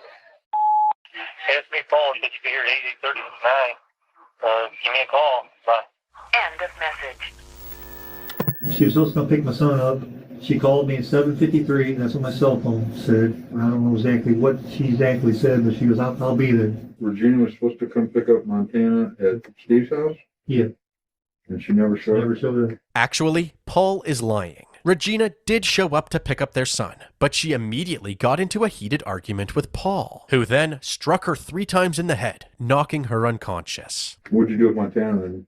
I took it back to my sister's, and I figured if she was going to show up, she'd show up there or show up the next morning. You said earlier you thought maybe she just didn't show. She was maybe partying or something? Yeah, she did partying everywhere. All bars, people's houses, wherever there's a party. Paul then tries to convince the detectives that Regina was a drug dealer, despite her family saying she was never involved with drugs whatsoever. He tells them that just 1 month before this interview, on September 6, 2001, she got arrested during a traffic stop for having marijuana and pills inside her vehicle. She had marijuana, and she was going to Kentucky, and she got busted with dope? No, she got busted here in Willard. I don't know if she was taking it or what she was doing. Pills should be at the house if she didn't sell it. And then, she got busted for that. Which did the charger? What kind of dope she had? Charger with nothing. Paul once again is leaving out key details about this incident, making it seem like Regina had some shady drug deals that could have led to somebody murdering her. What Paul isn't mentioning is that his best friend, Steve Gates, was actually the person who called the police on Regina. When Regina was pulled over and arrested, she said that Paul and Steve had planted these drugs in her vehicle and were trying to set her up in order for Paul to gain full custody of their son, Montana. You're talking custody of boy? Yep. Yes, if you give me joint custody, I'll give you everything you want. The furniture, everything. And she said, okay, I'll do that. She decided to change her mind. She's not going to give me joint custody. Somebody told her she's not going to get child support if I get joint custody. That's been a pretty nasty affair, huh? Yep. She's got a diminished twist to her, I guess you could say, that she don't want to see me here. Some important context is that according to Regina's family and friends, Paul was a controlling and abusive husband, and Regina had been considering leaving him for a while. 6 months before her death, their house was destroyed in, you guessed it, a house fire, and she and Paul split the insurance money. Suddenly, Regina had money in the bank and decided it was a good time to break free from her abusive marriage, so she filed for a divorce. Paul did not want to pay child support, so he made it clear that he wanted full custody. However, in less than 2 months, Paul had blown through most of the insurance money, lost his job, and was soon due to start paying child support. Despite this clear motive to want Regina out of the picture, Paul insisted that he didn't try to set her up back in September. And more importantly, he vehemently denied killing her. The detectives interviewing Paul asked him to do a polygraph test. Paul agreed. However, when he came in the next day to do the test, they ran into a problem. Okay, first of all, I guess I'm going to ask, are you willing to take the examination? You know, when I from the sure, absolutely. Does it matter if you're drinking or if there's no, we need to have pills, something? Well, it depends what type of pill you're taking. At this point, the polygraph examiner decided not to go through with the test since the alcohol and pills in Paul's system could mess up the results. However, the examiner went forward with the pre-test interview anyway. During the interview, he made up a fake scientific test called the ozone atomic test. Amazing, it determines the time of death? No, like I said, it determines who was with her at the time of death. There's particles that are floating inside the car. He was trying to make Paul think that the crime lab had overwhelming evidence against him, which would hopefully elicit a confession. However, the examiner was only able to get basic information out of Paul before the interview was concluded, and Paul was free to go. Following this interview, the detectives struggled to find any new evidence or leads, and the investigation eventually fizzled out. We just want justice. Lacella Holbrook's dining room table speaks volumes about what she's been doing in the year since her daughter Regina. Oh, Paul is one of those very cunning individuals. Paul made sure that he had alcohol and weed or stuff in his system so he would not have to take the polygraph test.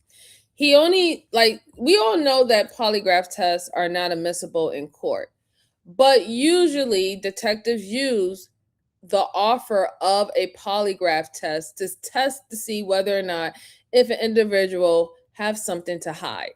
Most people who are very sneaky or manipulative, they'll say, yeah, I'll take a polygraph test. A lot of people believe that they can pass it because there's been rumors been spread around about the easiest way how you could pass a polygraph test is you have to know how to remain calm. You have to know how to control your nerves, or you could just literally think about one thing, and then when they ask you a question, just continue to think about that one thing, because that one thing is going to give you a constant balance that wouldn't show that your pressure went up or your pressure went down when asking certain different questions. This is what some people believe. Some people are good at it. Most people who are good at passing a polygraph test is a psychopath. That's just the truth, right? Because I go over this on my channel. Psychopaths, they have very mundane emotions. The way that they feel about a wedding is the same way how they will feel about a funeral. Their emotion don't change, right? It's just very across the board. Completely different than a sociopath. Sociopath is all about emotions. You go from the highest high to your lowest lows within a split second. That's just what sociopaths and people who deal with antisocial personalities, those are some of the signs, right? So most people who do pass polygraphs are psychopaths. There are some people who are not psychopaths who do pass polygraphs, but a lot of people really don't pass polygraphs if there's no those type of things going on with you.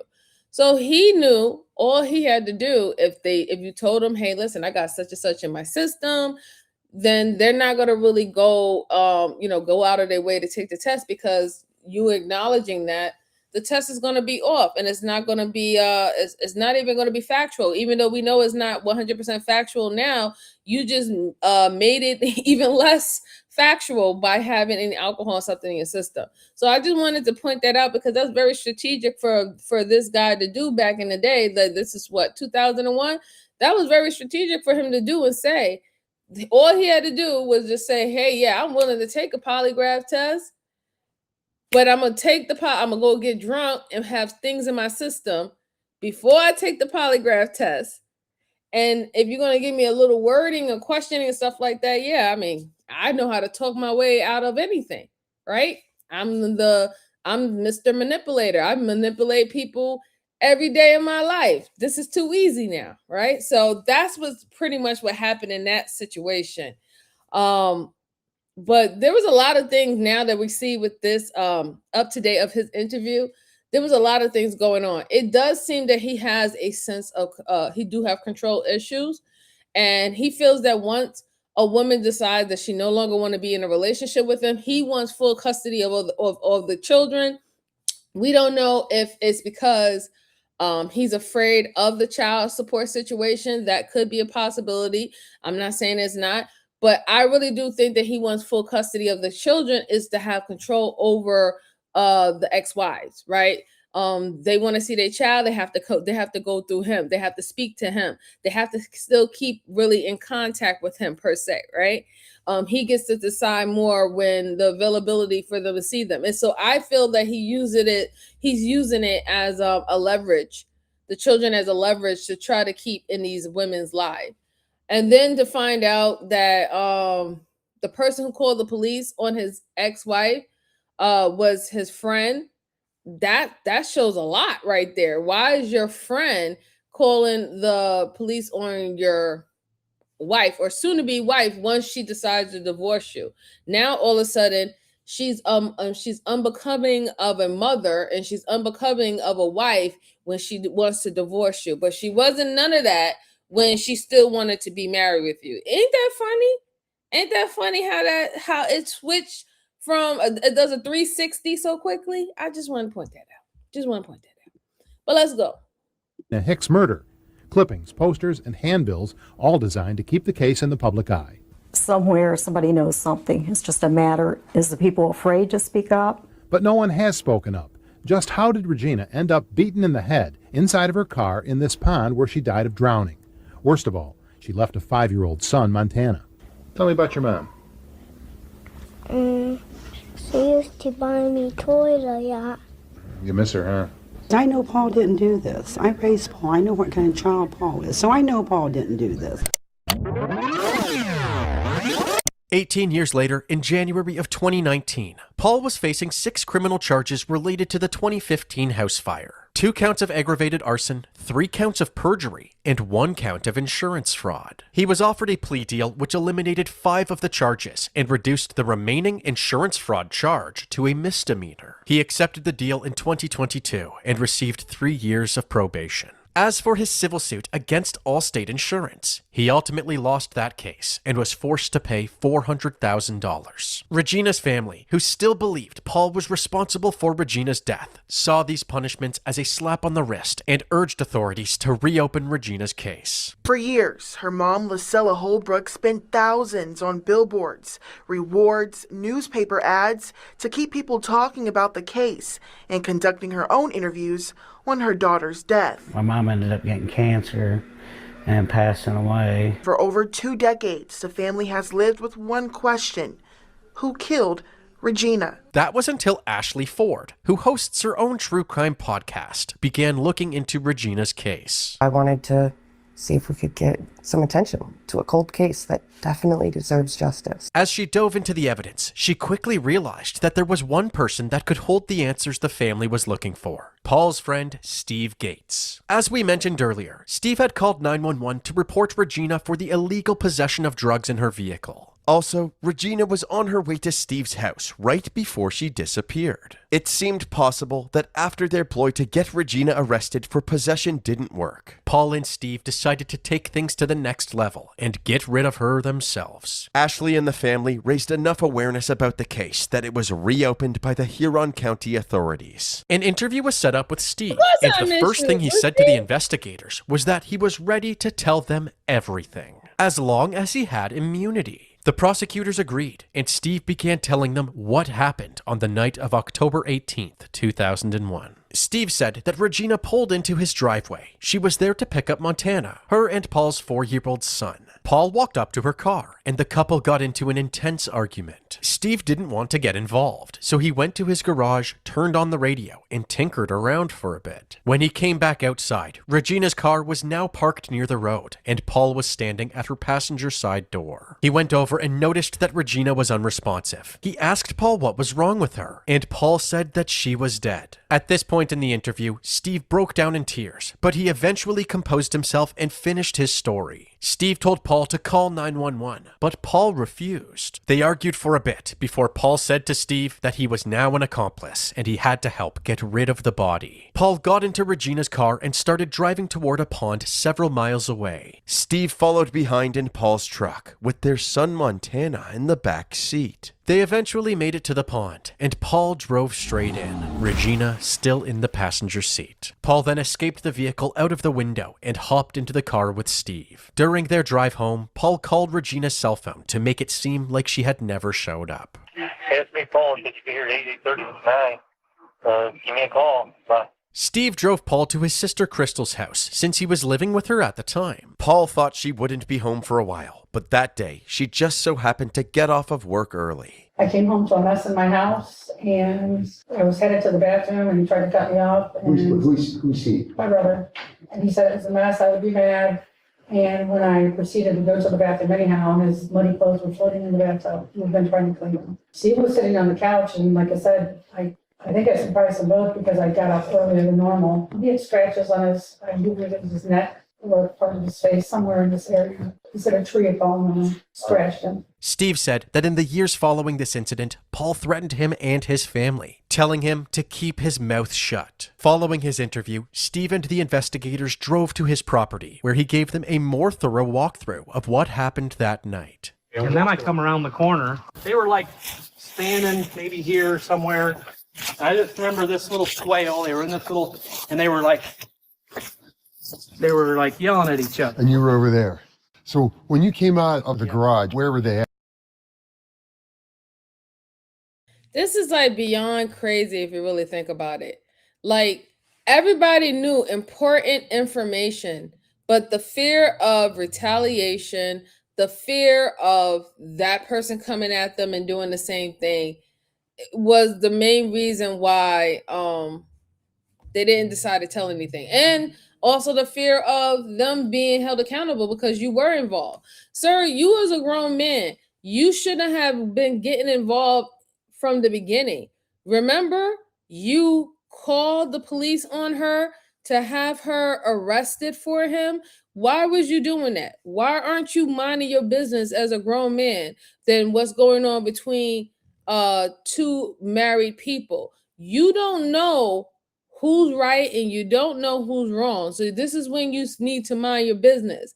I get it, that's your friend, and when you support him, you're supposed to support him as in like, hey man, if things is not working out, maybe I need to go to counseling, therapy. Maybe you can go out with me and my wife somewhere, a marriage couples retreat or something like that. Or maybe, you might need to start looking into and thinking about divorce, whatever not. Like that's what you need to help with, right?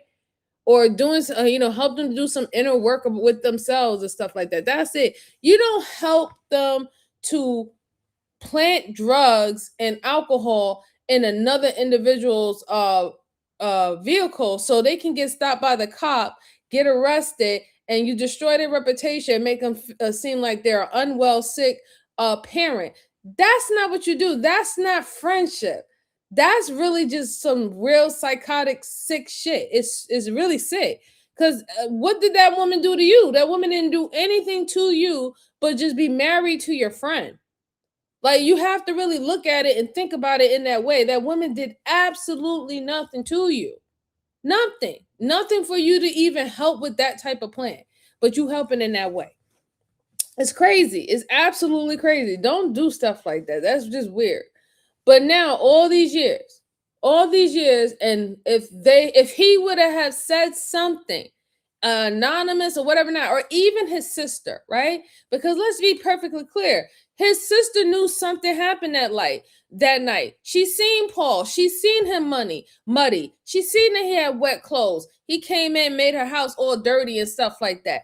You had information that you could have told. Even if your brother couldn't have speak, you could have told that information and you decided not to. So this family has been spending over $10,000 or probably even $30,000 to $40,000 over the course of 17 years trying to find their daughter. By year 2, they know their daughter is probably not alive at this point, and they just want to send her off, the proper way and have the family, the ones who love her, say, farewell, and I see you again. And you took that from them for 17 years. You took that away from them. And then you made them spend their money knowing what you know, right? You send your son over there to see his family member, to see her family members, knowing that you killed their daughter, right? Like, this is how you gotta really think about how wicked a person is. He literally had his son in the car. His son was present when his mother lost his life. When his mother lost his life, he was young, very young then. He was probably, I think they said he was 5. So he only remembered certain things, but he probably didn't remember that. But you literally traumatized that boy if he's seen and he hears the commotion and stuff going on outside in the vehicle. You did all this around your child. I really, you're a really piece of shit. You did all that around your child? That's crazy. A tree fell on him, all right. Right, yeah, exactly. Like a tree, like you looking at him with all these scratches and bruises on him, and you know damn well no damn tree did that. Like, come on now. Right, you don't encourage them to off their spouse. Right, why would you do that? You're not a good friend. If you think they're losing it and you encourage them to off somebody, like, you crazy. Hank Jr. said it best. Mind your own business. You won't be minding mine. Facts. Let's finish this out. I think we got a few more to go. I think we got a couple of minutes more to go. Down there, down by the fence or behind the dump trailer. I just remember being like amped up and just not thinking clear at that point because I'm like, right, you're involved and everything else, and just. How long do you think you were standing by the car with Hicks? Minutes. And then you get in his car and follow. With Steve's cooperation on their side, the prosecutors finally felt confident enough in their case to arrest Paul. They followed his movements for a while before pulling him over on a country road. All right, we're lighting them up. All right, here we go. Come on, step out. We're gonna go over here to the cruiser. Exactly, Derek. Exactly. Paul, I don't know if they told you yet, we had a warrant for your arrest. Okay. Nobody's told me this. So what am I being arrested for? There was an indictment. Paul was transported back to the station, where the detectives tried to interview him. But as far as Paul was concerned, an interview wasn't on the agenda. It's not very disrespectful for me, because give what you need to do and show me the charges so I can make my call. Do you want to know what the indictment is? No, I want to make my phone call. Okay. Yeah. So we would like to talk to you about what that And I remain silent. I don't want you to talk to me about nothing. So you don't have anything to say? I have nothing to say to you. I want my phone call. They were supposed to bring my phone, which I know is a lie. They're not going to. Well, you'll get your phone call when you get into the jail. Oh, I'm not in the jail? No, this is an interview room. Oh, take me to jail. So you're cool with it. Let's go. So you're gonna go. You're not running the show here. Okay. Well, I'll remain silent. Well, then that's fine. That's fine. And they'll get to you when they get time to get to you. Oh, I know. So these detectives, they're kind of how can I put it? They wanted to have the conversation with him because the best thing is if they can get a confession from him, it will seal the deal. He'll actually get that time. But they have to realize that you're dealing with a man that literally cloned his other ex-wife face and had somebody in the house with her face on her, if it was him, and torched his own house. Like, you're not dealing with your average individual right here. You're dealing with a sick individual. You're dealing with a sick fuck. And he did so many things to try to cover up his tracks, to get the money and stuff like that. So they should have known that he was not going to want to have this conversation with you. It was all going to be about, I'm going to remain silent and I'm going to get the lawyer. See, like this is, but I'm glad that he's kind of doing this too, because when they actually get evidence, and now that they have the witness, the eyewitness, the friend, he's willing to testify against him because he got immunity. So he's not going to be held accountable for his involvement at all of what went going on. And he's told them in detail. He even directed them to the location when the altercation happened. So with all this newfound evidence that they had from this past cold case, he's not going to really get out of it, really. He's not going to get out of it, but he's still smart. He's still smart. He's smart that he's not saying anything, because he can try to say that, the friend, he only got immunity because, even though you gave him immunity, it was really his idea. He was really interested in my wife, or they had something going on. And I'm the one who actually helped him. It was not vice versa. It could be so many things that could play out that he could talk and discuss with his attorney with. That's why he's remaining silent. And this is why I say you have to remain silent, right? Don't really speak to these guys. You shouldn't want to speak to these guys at all. They're not in control of your destiny. They're really not. It doesn't matter if they say it. They're not in control of anything. They're only here to get evidence. That's all they're here to do. That's all they're here to do. I said, of course, but we don't get it. I know you don't. You guys don't. Well, it's all about you, Paul. Yeah. Since Paul was being stubborn, the interview was concluded and Paul was taken to the county jail. He was charged with murder and kidnapping. Paul pled not guilty and was denied bond. We continue to follow huge developments in a 24-year-old cold case. A mother found dead in her car. Now, her estranged husband has been indicted for murder. The recent developments have opened a door and led to, at long last, an indictment. Now it's up to us to prove the case beyond a reasonable doubt in a court of law. Paul's trial began on December 10th, 2025. The state had no physical evidence to directly link Paul to the murder, so they mainly had to rely on witness testimony in order to convince the jury of Paul's guilt. More specifically, they had to make sure that the jury believed Steve Gates' story. The same Steve Gates that helped dispose of the victim's body, lied to the authorities, and kept Paul's horrific secret for 24 years. Steve Gates discussed what happened. So now we're at the trial, right? So y'all heard what the video essayist said, and it's correct. They have to now just rely on witnesses. This is a cold case, and there really isn't that much evidence outside of what they found when they initially found her. And this is 24 years later, right? 24 years later. So a lot of the evidence has been destroyed. The evidence that was used from before, they can't even use that. They can't call it into discovery or anything of that sort. So it's really going to be hell bent on the witness and the friend, which is the friend with the immunity. Though also another witness, key witness, would be the sister, who can admit to how his appearance was when he came in the house that day. The muddy clothes, washing his laundry, being all soaking wet and all the stuff like that. They're gonna have to just rely on that, and they have to paint it in a way for the jury to understand that, listen, this is a man who is very calculated, who was able to get away with something horrible before, and he was able to live his life for 24 plus years while he took this other woman's life, who was the mother of his child.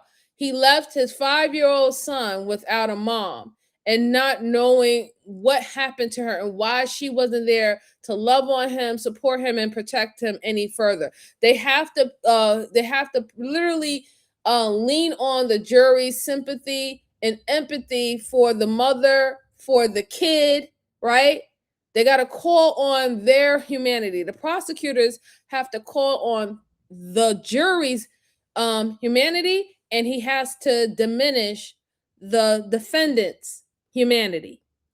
The defense attorney is going to do everything in their powers to harp on his humanity. Yes, they got a long, tough road behind it because just recently he only had a 3-year probation because he decided to take a plea offer from the arson and trying to set up his other ex-wife.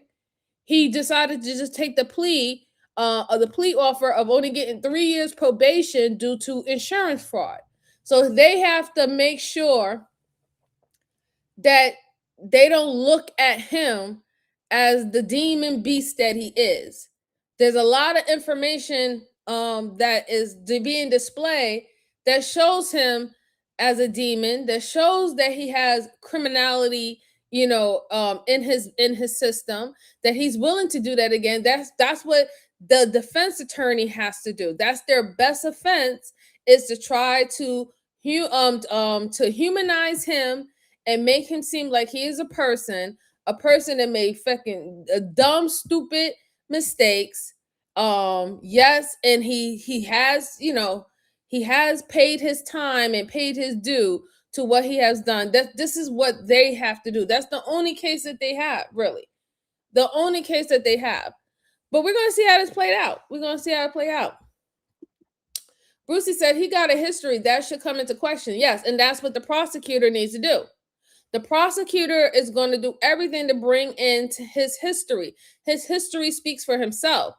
It's going to be the defense attorney's job to make sure that that history is not brought into question.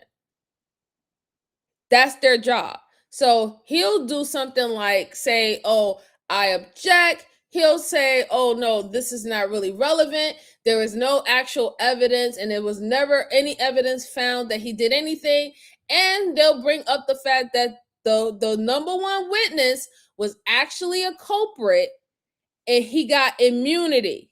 Now, that's a big ticker and something that can help the defense attorney, because it can sway the jury to be like, well, why? How do we really believe that this guy is telling the truth and that he is trustworthy about Paul when he was actually involved in it and he just did what he needed to do to protect himself?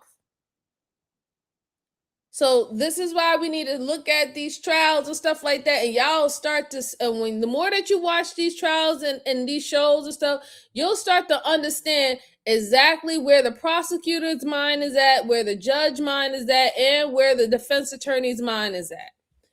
But let's go on. On October 18th, but he lied. And he's going to get up on the witness stand and he's going to admit to you that he lied. He lied to the sheriff's department.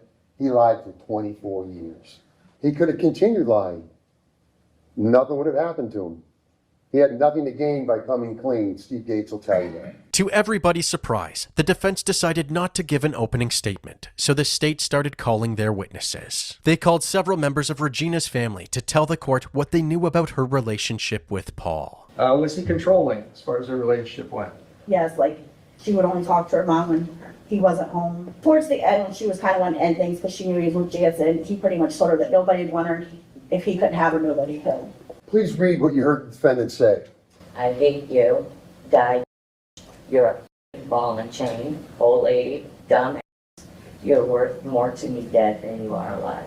Steve Gates requested that his identity be kept hidden during the trial, so no cameras or audio recording devices were allowed during his testimony. The state's next few witnesses corroborated Steve's story, like Jimmy Patrick, Regina's uncle, who had apparently seen her car at Steve's house on the night of the murder. I was driving by Gates' house. I just glanced over and looked, and I said, that looks like her car.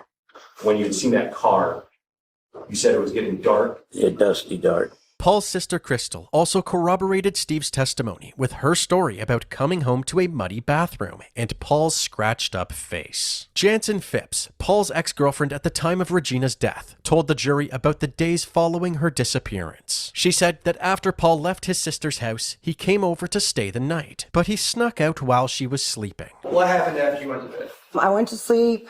I woke up and Paul was gone, but I didn't get anything of it, and I went back to sleep. When he got back, he told Jansen that he had accidentally left a pair of boots at his sister's house, so he went there to grab them. What did he tell you about muddy boots? That he had a pair of muddy boots from the day that Regina went missing, because they were digging the pond, and he put them on his sister's back porch, and somebody stole them. She soon learned of Regina's death, and she noticed that Paul had a sudden interest in true crime and polygraph tests. Did you also watch crime shows? We watched a lot of like forensic files and just shows about how people would get rid of evidence and things like that. He told me that that there were ways to beat a lie detector test. Did he talk to you about things like breathing techniques, things like that? Yeah, he had a book. I feel in my memory like it had a yellow covering. It was a softback, it wasn't a hardback book. But yeah, it was how to beat a lie detector.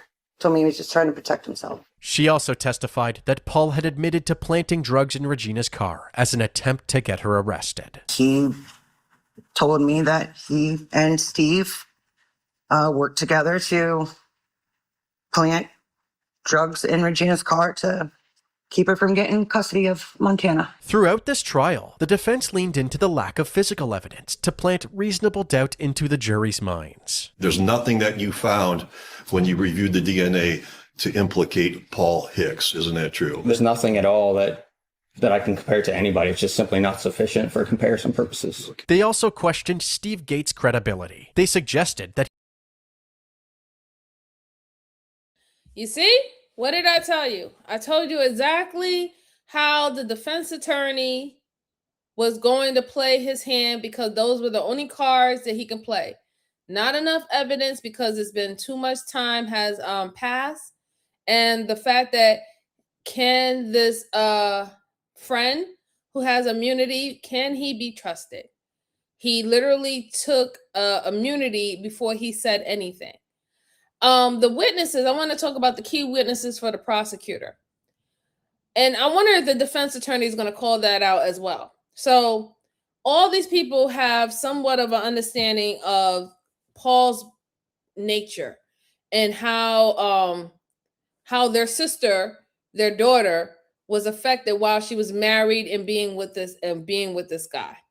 And then you have, I think that was Paul's sister, who came out and told everything about the boots and stuff like that.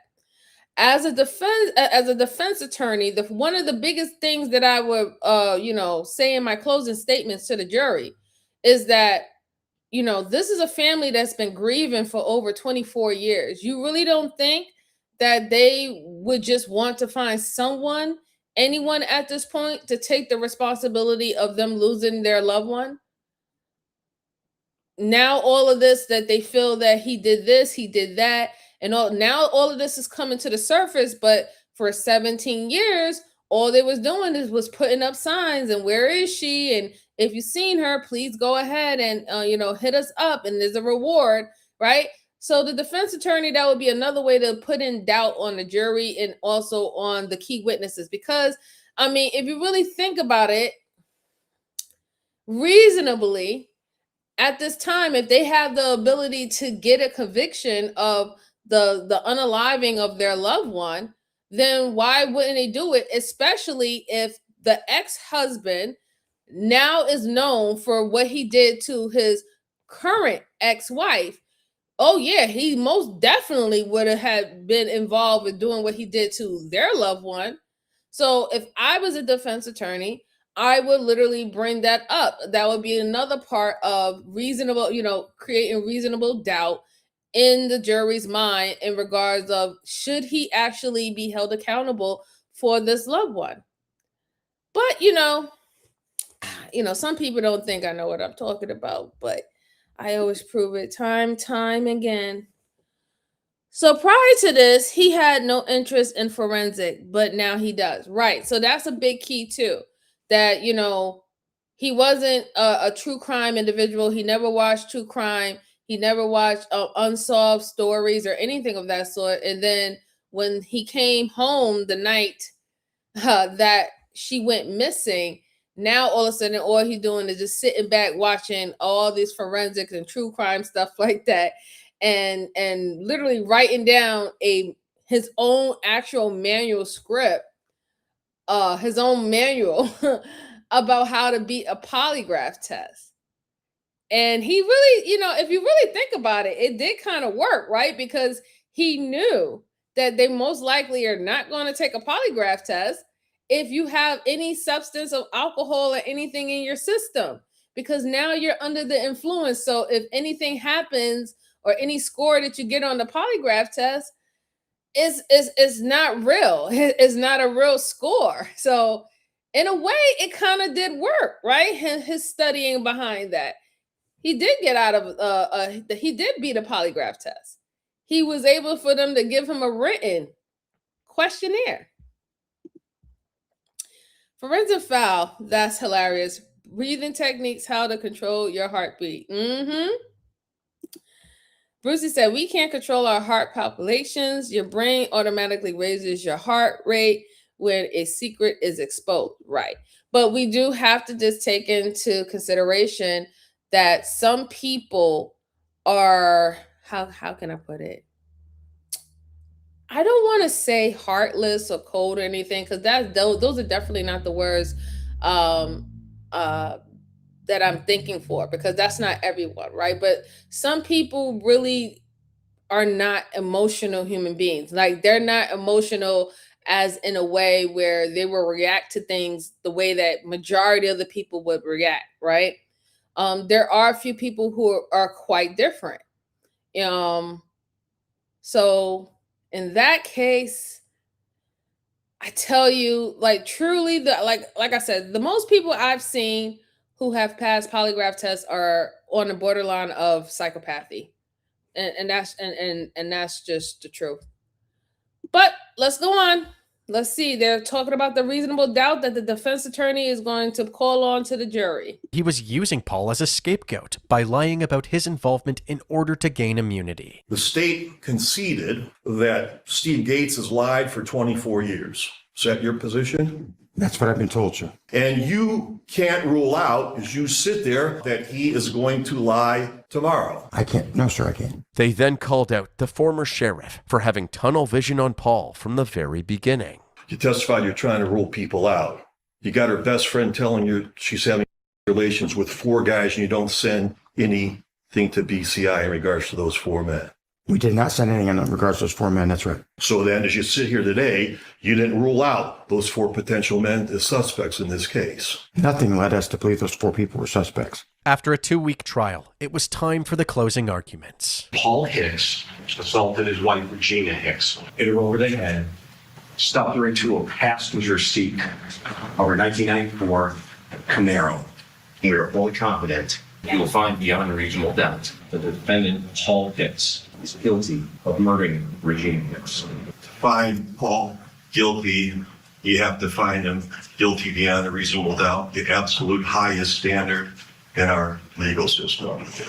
Their whole case was based upon speculation and conjecture. Remember back in the 70s or 80s with the where's the beef commercials, where's the beef? Where's the beef? Well, let's get to the beef in the case. 0 forensic evidence linking Paul to the alleged crime scenes. 0. Nothing. 0 forensic evidence to corroborate the scientifically unverified fiction of Charlatan Gates. They checked for blood, hair, skin, body fluids, nothing. There's also 4 other men that were potential suspects, but they didn't send any testing here. Motive. That's what it's about here. Regina's independence. Regina wanted child support. Regina wanted custody. Regina fought back. You don't fight back against Paul Hicks. At this time, then, we will take a time for the jury to begin their deliberations. After just 3 hours of jury deliberations, a verdict was reached. On the indictment for count 1, being murder, the jury finds the defendant guilty of murder on unclassified felony It's dated December 19th, 2025. Paul continued to shake his head as he was found guilty on all of his charges. His sentencing took place the next month, on January 9th, 2026. Before Paul learned his fate, Regina's family gave their impact statements, expressing the depth of the pain and grief Paul had caused them. Regina was intelligent, far more intelligent than you. She had a rare kindness and a heart that would have only grown stronger with time. She brought light into the lives of others simply by being herself. She would have made a real impact on this world. This was a calculated act of control by a man who believed he had the right to decide whether his wife lived or died. And you made that choice. You erased her from her son's daily existence. You silenced the voice that would have guided him. You stole the mother who would have comforted him, protected him, corrected him, and loved him through every stage of his life. He grew up without her wisdom, her reassurance, and her presence. Regina will be remembered forever. You will be held accountable and forgotten. Paul Hicks, you are a monster. I hope Paul Hicks and Joel Hicks see Regina's face every night of their lives. I hope you, Paul Hicks, get a disease that eats you away, slowly and very painfully. I hope you rot in hell, Paul Hicks. You think you're above the law, but they finally got you. Paul was not born a monster. Monsters are made. They are created through and turn him into exactly what we see today. Regina was everything he was not. She was a beautiful spirit. She carried light, kindness, and warmth into the lives around her. Your Honor, this case could have been solved 24 years ago if the Hennepin County Sheriff Department and Dane Howard would have done their job, but they didn't. So I want to thank you, this court, and the jury for getting justice for Regina and my family. As far as saying anything to Paul, he don't care. I'm not going to say anything. Only thing I got to say to him is get used to prison food and don't drop the soap. Thank you, Your Honor.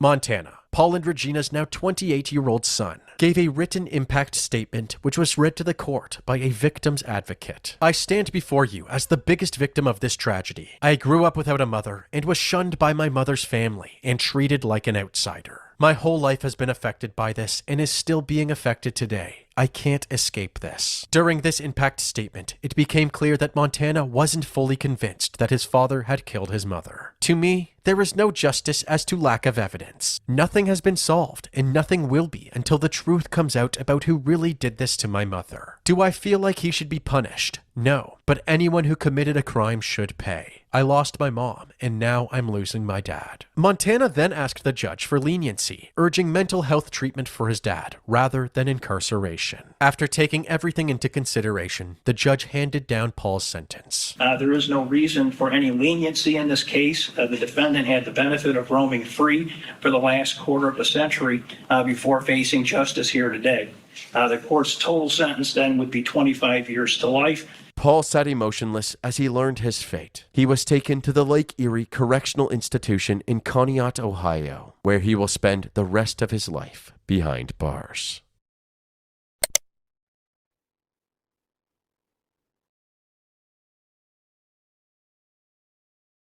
That was such a great case. That was a really good one. We was able to get interrogation. We was able to get a peek into the trial and you know, the son's impact statement. I can understand his logic, right? He was born. I wouldn't say born. He was young. He only knew his father. He only was around his father's family. He felt that the mother's family kind of shunned him because of the loss and the death of his mom. So for him, it's like I'm losing two parents, and instead of just losing one, and I'm losing a parent that I know, right? So I understand why his statement was exactly what it was. If anything, if I would have heard something else, I would have been like, because I mean, truly, what can you really expect for that child? He grew up with this man. This is the only person, only parent he knows. And now you're telling him that he's the one who took his mom away.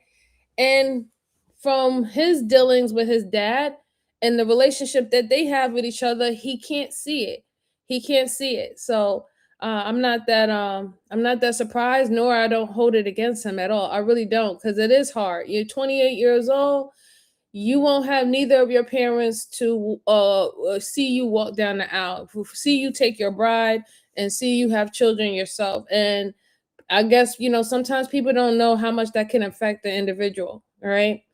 To have these certain type of milestones that we have grown accustomed to happen, and he's not going to be able to do that. I felt that the other statements, though, boy, they was giving it to him, boy. They was like, look, you gonna go hell, you gonna rot in hell, damn you, don't drop the soap, Bubba waiting for you. They were just giving it two for two. And I think that they were like that because they had speculations prior in the beginning, and nothing came back where he was looked as the suspect or the culprit. And then to realize that he has this type of behavior about him, this type of nature about him. And to them, it was like a slap in the face. To them, it was like a slap in their face when they could have been found their daughter. They could have been brung justice, and none of that happened to take place. So they was very angry with him. They was very, very angry with him. I do want to point out that that the guy, him shaking his head, it's hard when you're dealing with individuals like that. Some people really don't believe that the things that they do is wrong, right? They believe that they're entitled to do the certain things to certain individuals. So it's not like they're faking it. It's just exactly really how they feel, and they don't see anything outside of it. For him, he wasn't guilty. He didn't do anything. But this was a very good one. It was a very good one. I'm glad that we was able to see all that take place from start to beginning, because I always tell everybody there's a sequence to things, right? An incident happened, they call you in, they detain you, they ask you questions, you get a lawyer, now they put charges, now you go to trial. This is what the prosecutor's thinking, this is what the judge is ruling, what the charge is going to be and how they're going to rule and play it out. Now we understand how defense attorneys are supposed to work with you. It was a good one. It was definitely a good one. So guys, I know I kept you here for 3 hours, over 3 hours. And like I said, I truly appreciate everybody who was sitting here willing to be with MJ, rock it out with me for a couple of hours of your day. I'm not going to take any more time of your evening, because I know y'all want to get y'all food in, y'all want to get y'all sleep in, y'all got things to do, right? We grown folks over here. So I just want to appreciate everybody's support. I want to appreciate all the new subs that was able to sub today. Shout out to Elite Bell Zoe for the 5 gifted memberships. Shout out to all the new members of the Let's Talk About It crew. Shout out to everybody who was able to send gifts today. Truly, truly appreciate it. I'm going to decide whether or not if I come back tomorrow. I do have some free time tomorrow, so I should be able to come back. I'll set up a notification so you guys will know when I'm going to come on. But yeah, that's all we got for tonight, guys. I hope you enjoyed the stories. And remember, if you have any cases that you want me to review, go ahead at the end of this live stream, put it down in the comment section below. I look at all my comments. I heart all my comments, guy. And all I'm going to do is just take that information and I'm going to put it in my trusty little notebook with all the cases that I'm supposed to be going through on this channel. And we will get there, right? We will definitely get there. So until next time, enjoy the night. Take care and bye-bye.